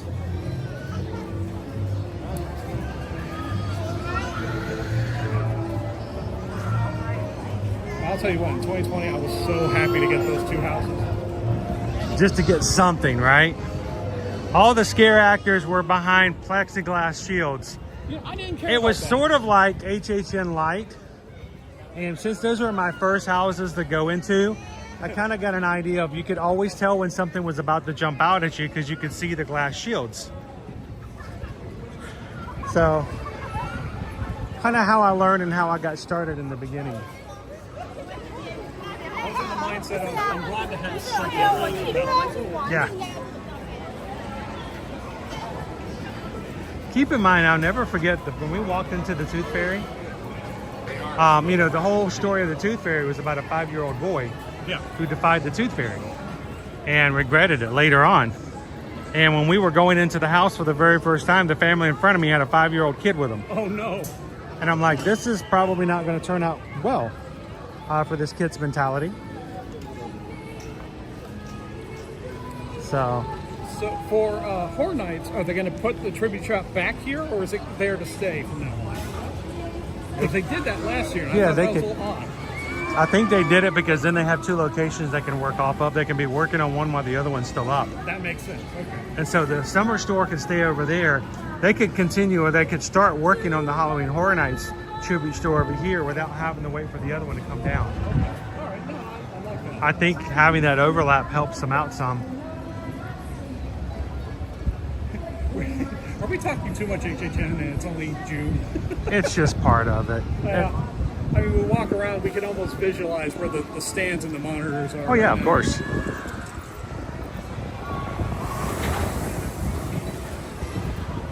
Now, this of course used to be our firehouse for Ghostbusters back in the day. And if you come over to the firehouse, they still have, if you look over here,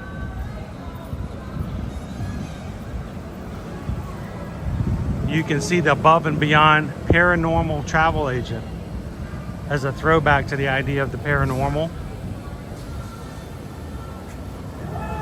Now, I guess I am the paranormal travel agent. Oh, you've been very unnormal for a while. I have, for a while. Have I ever been? Well, you had a moment in 2019. Oh, wow. You should show me where that was. I'd love to go back and reminisce.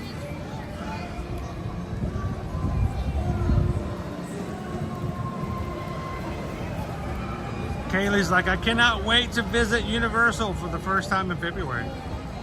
First visit ever? First visit ever. Now, today's crowd seemed a little low. It does. I wonder if the weather scared people off. It could be. Although I have learned that even if there's a hurricane, people, if the park's open, they're going to be here. I'm here.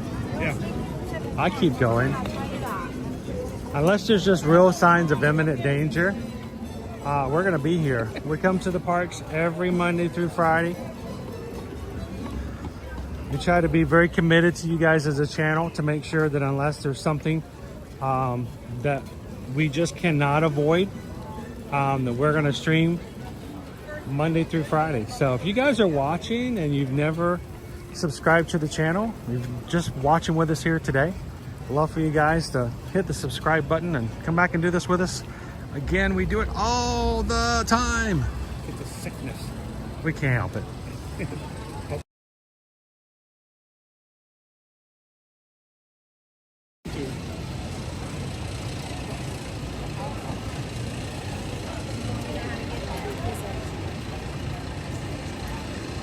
Get some loops in here.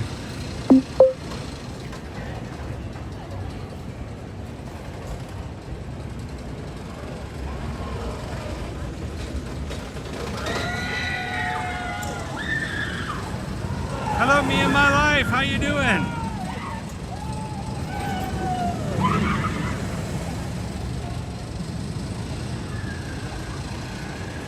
Me and My Life was here with us last year when we had our group night. Cool.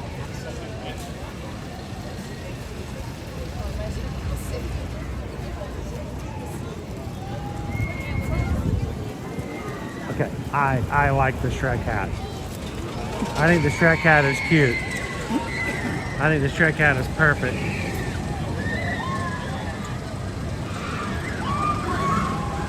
Sergeant Cody's never visited Universal. Well, I hope that when and if that time ever comes, that we can help you to do it, Sergeant Cody. I hope that we bring you with the streams you feel comfortable. We can at least bring up the subjects you're familiar with it enough that when your time arrives, you don't have to feel lost, stressed out, or uncomfortable coming into the park. So that's one of the reasons why we do this. A lot of our travel clients watch our streams simply so that they can become a little more familiar with what's going to happen when they arrive here. Look at that, straight up, dude. Yeah, no thank you. Straight up. Always makes me feel uncomfortable when I like slip out the back of my seat a little bit.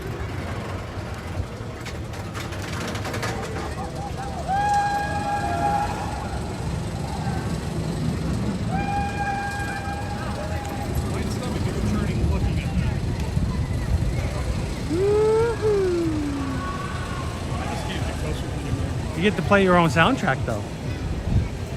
You get to pick your own song.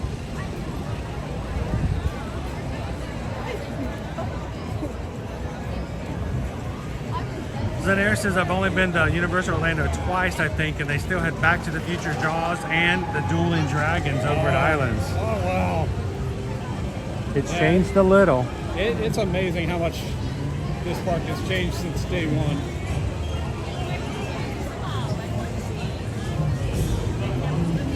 Nick says I would ride that in a second. Which one? Can you name the two still remaining day one attractions here at Universal? I'm gonna go with E.T. the Adventure. Yep. And the Horror Makeup Show. That is correct. Is that both of them? That's both. Wow. Now the Horror Makeup Show has gone through a couple of rethemings, but the premise itself has stayed the same. Right. Hey, Queenie Honey Bear, haven't seen you in a while. How you doing today? Welcome in. Oh, Honey Bear. Jamie says the song selection's terrible now. You got to find that secret menu and play Rainbow Connection. Let's find REM's End of the World. Find it. The Rainbow Connection. Oh man. I think we are going to get some out. There's my Spy Hunter. Hello. I can hear my song. I lost so many quarters back in the 80s while this song was playing in my ear with the Spy Hunter. The Peter Gunn theme? Yeah. I'm going to pop in and see if we... All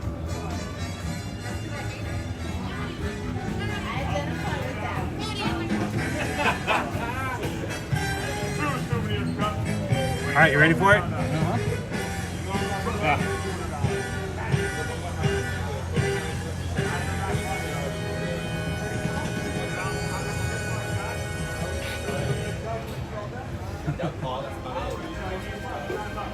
Is that a churro? It's a churro.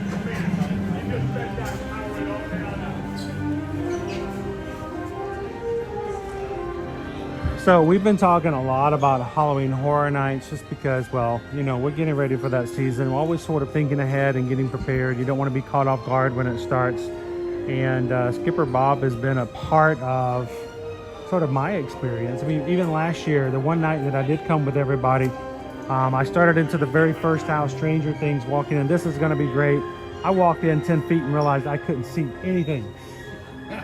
I was unable to see anything with my vision due to the eye operation I had.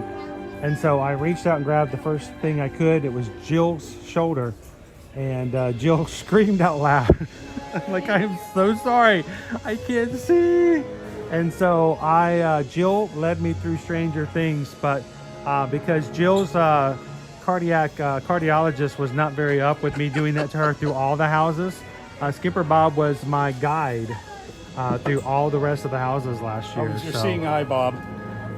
That was a mighty Stein. $40? That's not bad. Yeah. Not for a giant Stein like that. Looks like it holds 24 ounces.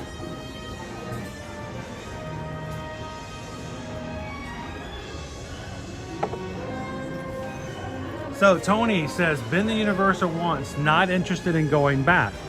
And maybe to see Nintendo World, but they don't let us big guys ride the rides. That is a problem I have suffered from for a while, and I'm still able to come and enjoy myself. There's always the thing, if you are, as they poo size. I don't know if you've ever heard that. Winnie the Pooh? Poo size. Poo size. Poo size. Yeah, I'm very poo size. Very much like Winnie the Pooh. That you want to go check. It is always an issue when it comes to making sure that on certain rides, especially the thrill rides, that they have the range of body type so that they can still get small enough for the little ones to hold them into the ride, so that, you know, we don't have people getting flung out left and right. That does not do well for the marketing. You know, it's sad that we know pumpkin juice. I just got air conditioned. Oh, you just got a little gift from the air conditioning gods? Yes. Oh, it's Beetlejuice. It's Beetlejuice. I'm not gonna do it a third time. But I understand that exactly, Tony. We did have a friend of ours who waited in line for 2 hours for a ride, only to find out that the restraint bar was not able to come down far enough on across his waist, and was unable to ride. So that was the ride that he was unable to ride on. Yeah. We never saw the test seat out front because there was an ocean of people. Waited 2 hours and they say, yeah, you can't be on this. So if that is a concern of yours, I'd always say make sure to find the test vehicle out front. Ask a team member where it is so you can save yourself a situation. If there's even a potential of you not being able to get a constraint down, a restraint down, that you don't want to wait 2 hours just to find out that you can. So I get that. I understand that.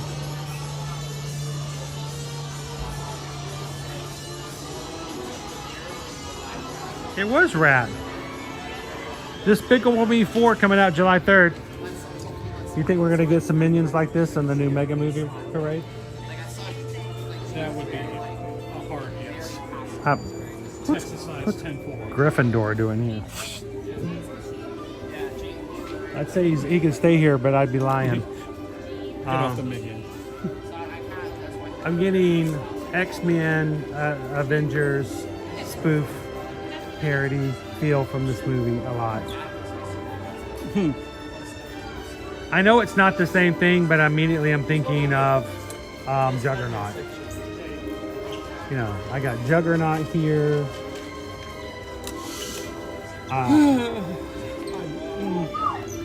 I don't know. You're going to give me a stroke, Chris. Set me up for jokes I can't say on your channel. Yeah, just hold it in. Write them down, we'll share them later. Oh, it's a puzzle. That's cute. It's in a test tube. He's the flying banana. Banana! Oh, okay, that's what he's supposed to be. I think he's supposed to be like a speedster, but he's banana shaped because it fits with the I was brand. thinking like bullet shape. A banana bullet. I've already determined this is me going through a quiet place. Eyes going everywhere. On your lens, that's perfect. I say nothing. You're making no sound.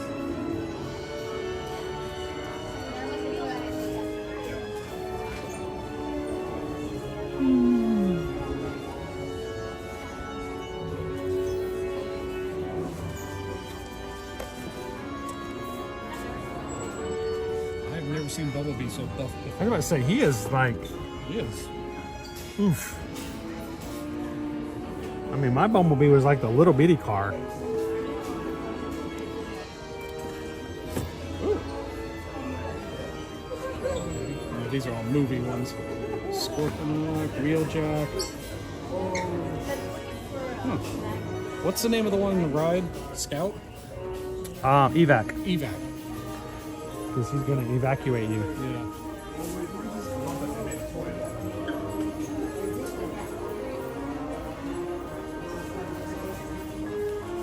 So I saw a meme somebody created yesterday and posted. It was all of the world's debt for all of the countries put together. Mm-hmm. I don't remember what it was. It was some abnormal kind of $742 trillion worldwide debt. And it was a meme somebody posted, and somebody else's comment was, who do we owe this money to? The Decepticons? I like that was funny. That was funny. That was good. I mean, John said it best. I mean, the name Decepticon kind of raises a red flag right there. It's kind of in the name. What? No. Is it automatically? No, it's a helicopter Megatron. No. Megatron is not a helicopter. No, it needs to make sense, like a gigantic gun that shrinks down to the size of a real gun. Canonically now he's a tank. Which, sure, okay, I'll go with that. A Walter PP-38 just doesn't transforms into a 3-story tall robot. Welcome back in, Thorin.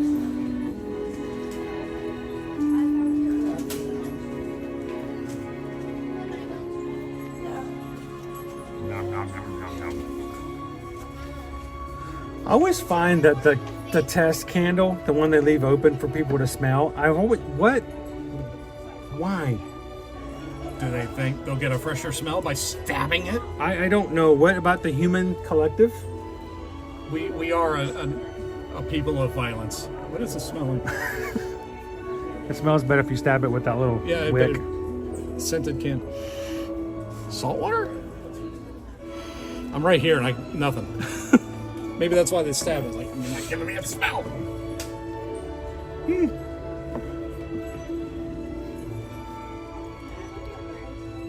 He looks so friendly. He just wants to have a bite with you. He's smiling. He's a happy shark.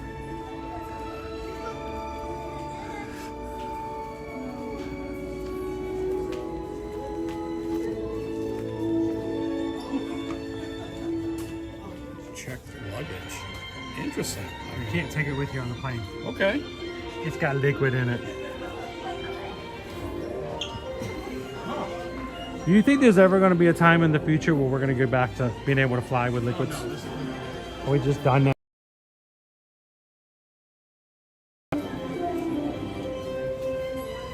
It's Poppy!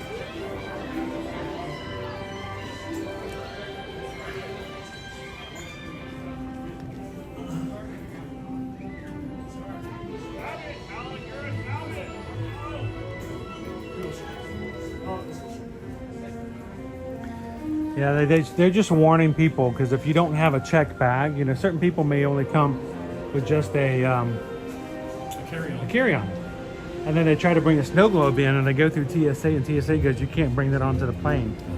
And so all the TSA agents have like 14 to 15 snow globes at home that they just got somehow, because you cannot bring snow globes onto the plane because they contain liquid.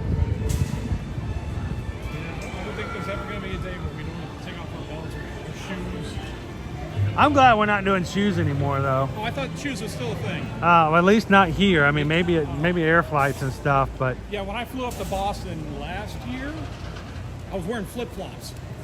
I was like, all right, I should be able to just, they can look at them and see I'm not carrying anything. Take your shoes off, really. You may have flipped and you might have flopped.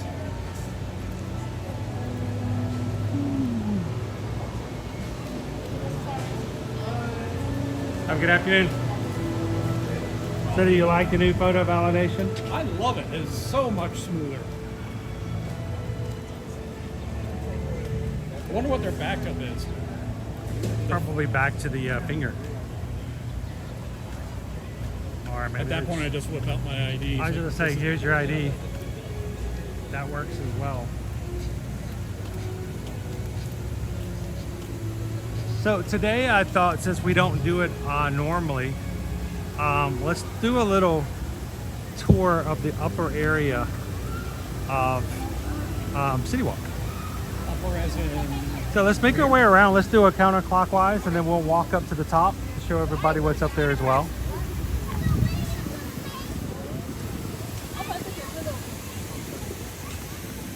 glad they updated these advertisements. For a while, they're advertising a show that doesn't exist anymore. I never got to see the series that came out last year on Peacock that I really, really wanted to see. Which one? It was based on the video game.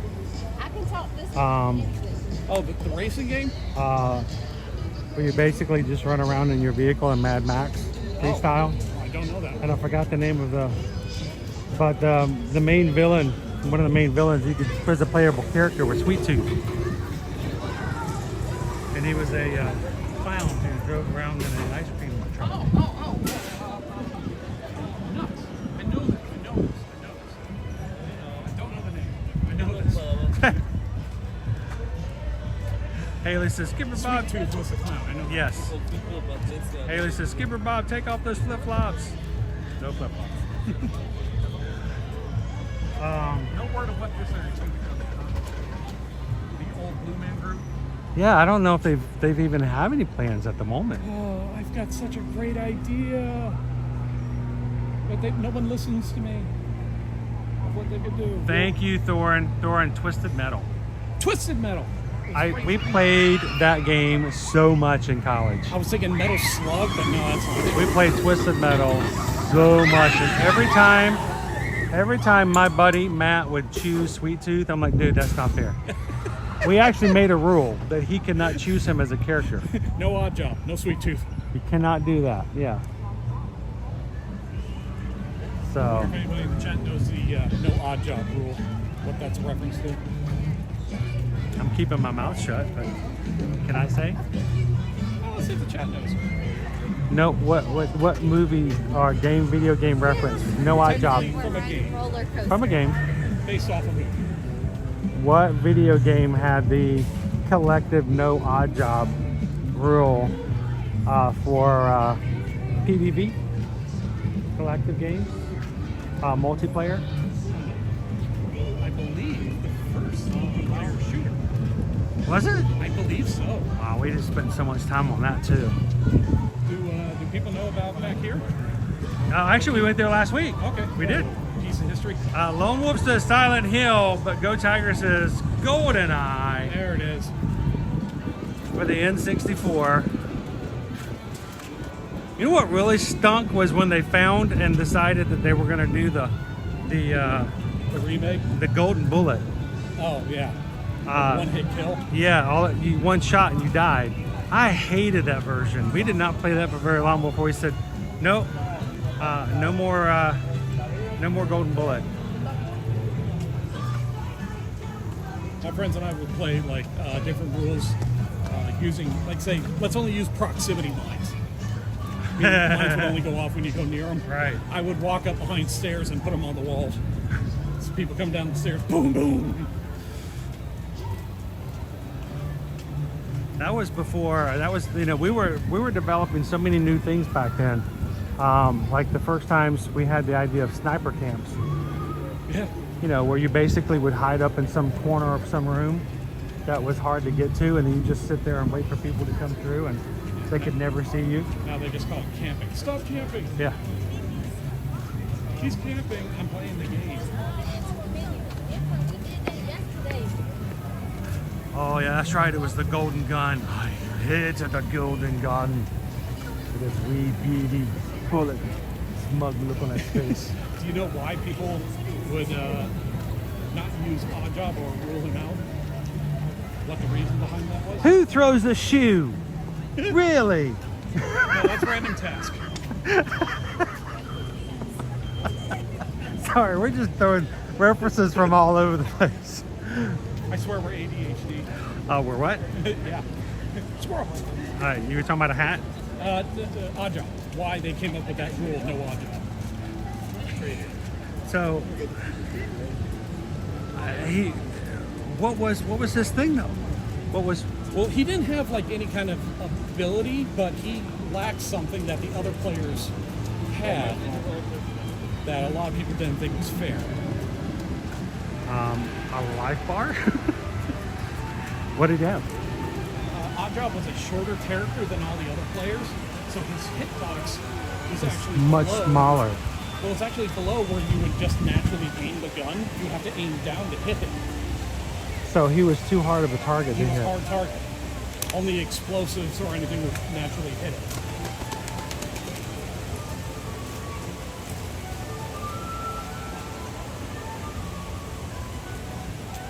Timothy says, oh, the remake was horrible though.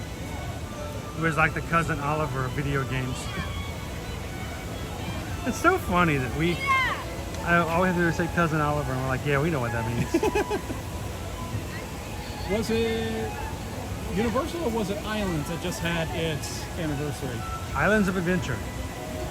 Just celebrated its anniversary just 2 weeks ago. Was it 2 weeks ago? Yeah, 2 weeks ago. I almost wanted to say 10-year anniversary. I was like, there's no way that's right. No. I'm an old man. It's been around longer than me. There you go. Tiger says Oddjob was too short. You had to aim down to hit him. Yep, there it is. Pam says we prefer the term vertically challenged. Now, the only challenge was hitting the guy. Yeah. He was just, he got away with too much. You had to do an extra step to hit him. But they're still not falling off the feet because they got the. Probably in July. I'm just full of worthless trivia like that. I don't know if it's worthless. It comes in handy every once in a while. What's kind of weird to think of is that, you know, before 1999, not having Islands of Adventure. You know, like what so back in the day, we didn't have Volcano Bay. Yeah, it's like We didn't have this Islands was a of parking Adventure. lot that we're walking on. Now, there used to be a Hard Rock Cafe around here, right? Right over there. And it was not the hotel. Now, it was a cafe, and it was shaped of a guitar. Yes. And the building itself stood there for quite a long time. Even after it closed, they used it for storage. And you could see it if you knew where to look, if you're on the boat to Hard Rock Hotel.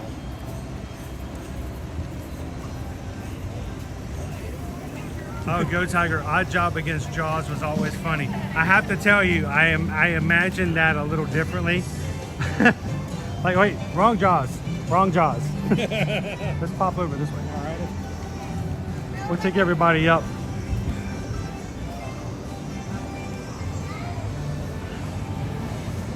I have to say, you know, growing up, I was a huge James Bond fan of the movies, and Jaws scared me. Jaws? He did not seem human to me, and then when they brought about that he ended up, you know, getting himself a girlfriend, it just didn't seem right. Moonraker was just goofy. How in the world did...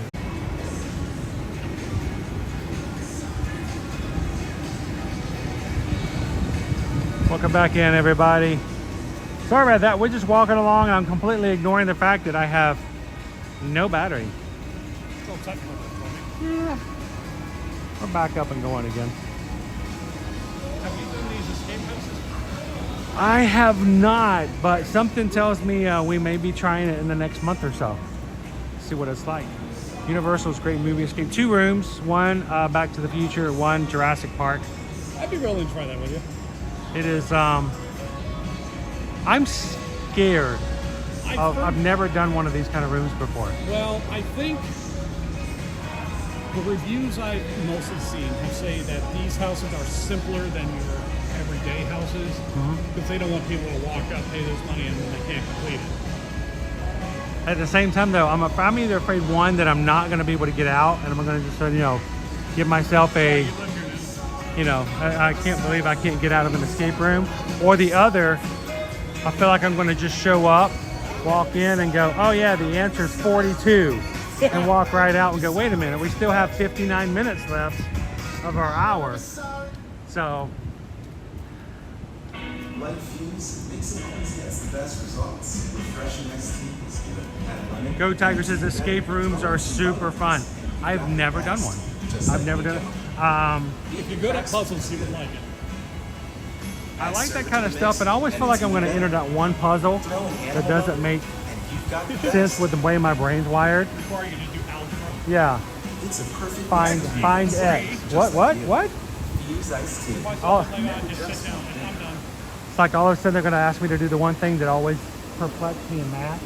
I mean, I took all the major math courses in high school and in college, even to the point where, you know, calculus 3 in high school. But you know, all of a sudden they're going to go, hey, here's a matrix. No matrices. I hate a matrix. So. Or even worse, if they whip out that weird box and they tell you to do the new math. Write all the columns in the 1s, the 10s, and the 100s. I'm like, no.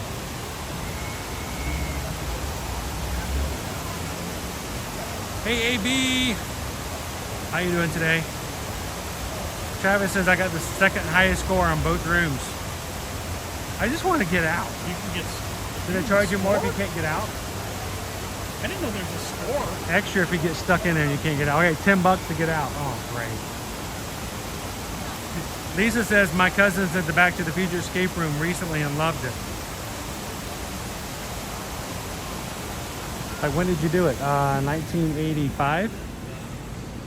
What? Oh, so you cheated.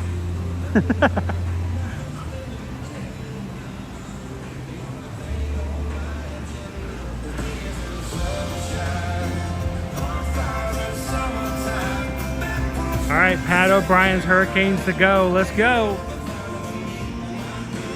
Have you ever eaten about Marley's before? We've been about 3 times with our family. I liked it. The only problem we had is that, you know, sometimes my kids are not big on loud music, and they do have a live band in there, and it was ramped up. So it can be a little loud, but it was a good meal. We enjoyed it. Yeah, I think I had the mahi mahi.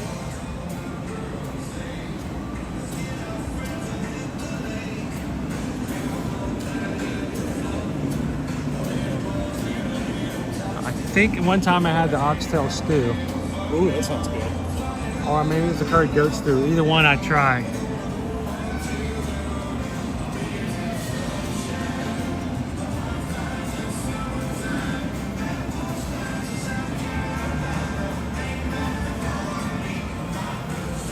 But, you know, it was good food, live music, and it was a cool atmosphere. Now, right now, what you can't tell is that you're basically dining inside of his house. And it's an open air space on the inside. This bar right here, you can get drinks for walk up. But when this bar is open, you can look straight into the middle of the restaurant. And what you can't tell from the outside is it is open in there. There's an open space. So when you're in there, you can see up into the sky. And if it's raining, it does kind of, you know, take away from it just a little bit. What, does it rain in Jamaica? Like an open air dining room, which is kind of nice. Now this is a place I've been wanting to try several times. Every time I come here, they're periodically closed for a private event.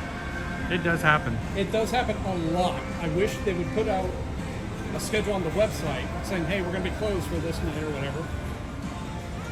Of course, they've got the Love is Universal Thursdays from 5 to midnight and Fridays from 5 to 1 with special drinks for Pride Month, merchandise, DJ, live entertainment. It's a really cool atmosphere inside. And of course, you know, they change the name of it every so often. Of course, for HHN, they changed it to the Dead Coconut Club. Yeah, oh, I love the Cabana Bay, and this seems like right up the alley.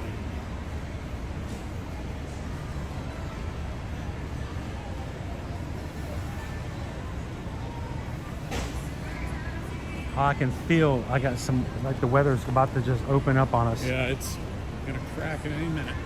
So we still have enough time to kind of cover a little bit some of the stuff that's up here. Of course, you can go to movies. You can have yourself Universal Cinemark here. Grab a movie if you're in. You've got, of course, your Hollywood drive-in golf. There's 2 courses to choose from for mini golf.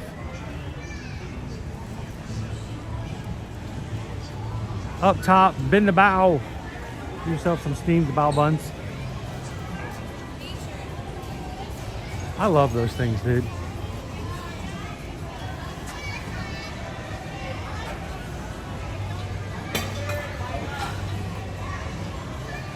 Oh, that's right. They're working on the shops down there. Yeah, they've gutted out the old surf shop and the old Cinnabon shop.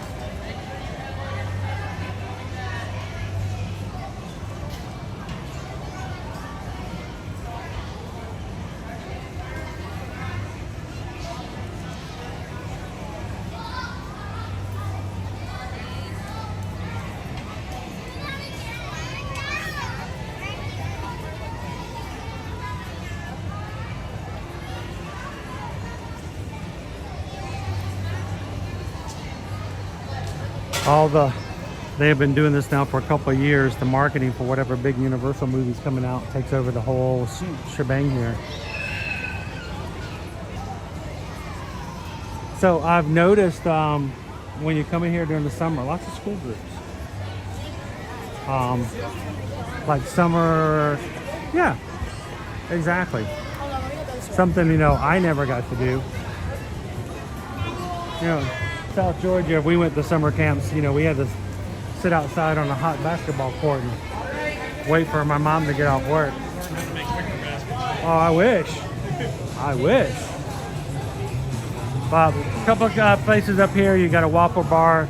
You can grab something from BK. I will tell you, the food here is more expensive than if you go to those places elsewhere. Yeah,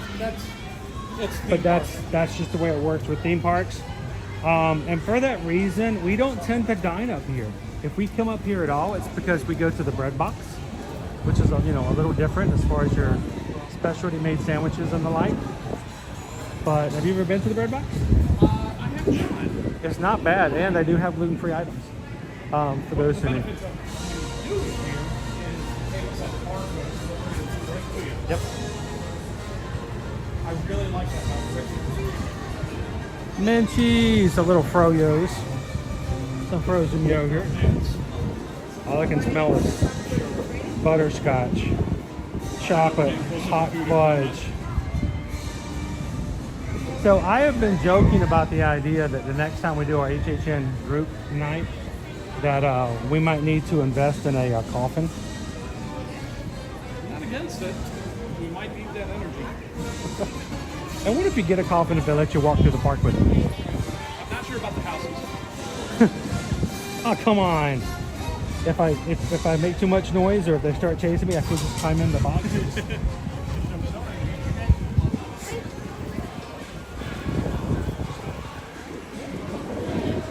Well, did you feel that? I feel the rain. I feel the rain. Some Voodoo Donuts would have been nice last Friday for National Donut Day. Did they do anything? Cause a little spike in your glucose ratings, but other than that. Yeah, they're probably like, we're Voodoo Donut. We don't need to do anything. I was saying, we're donuts every day.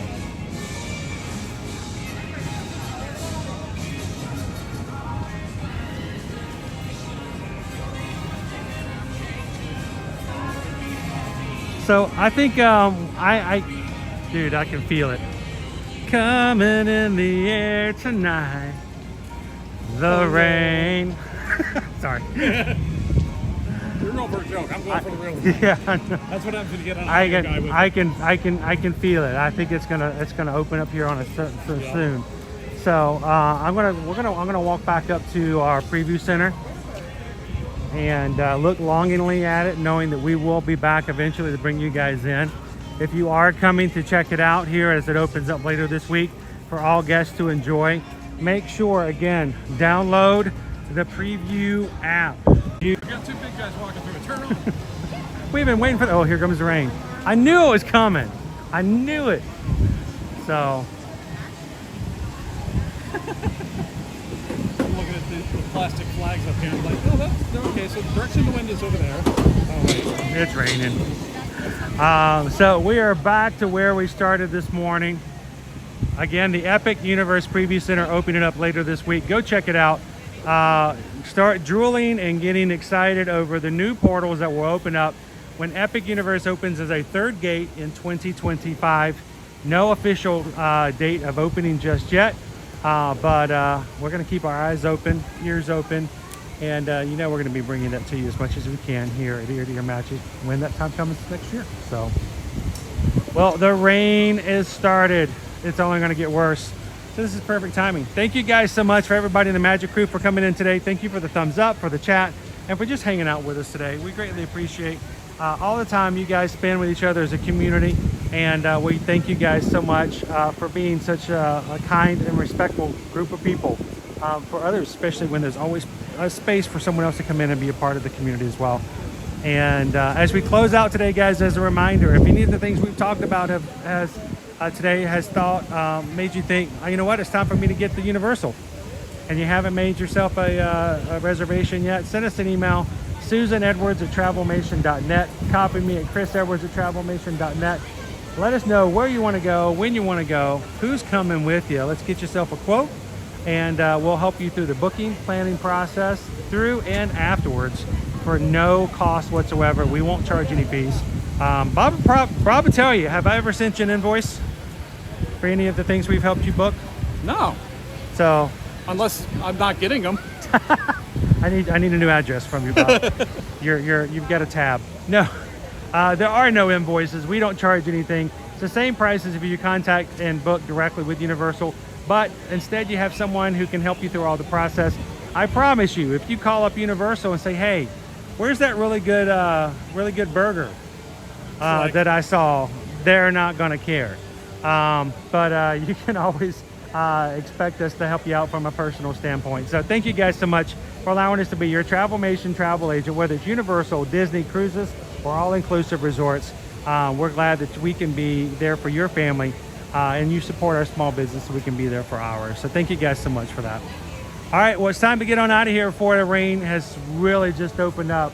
It's only going to be a matter of minutes. Thank you guys again. Tomorrow, guys, we're going to be back over in the Magic Kingdom for our second and hopefully first time actually successfully getting on Tiana's Bayou Adventure.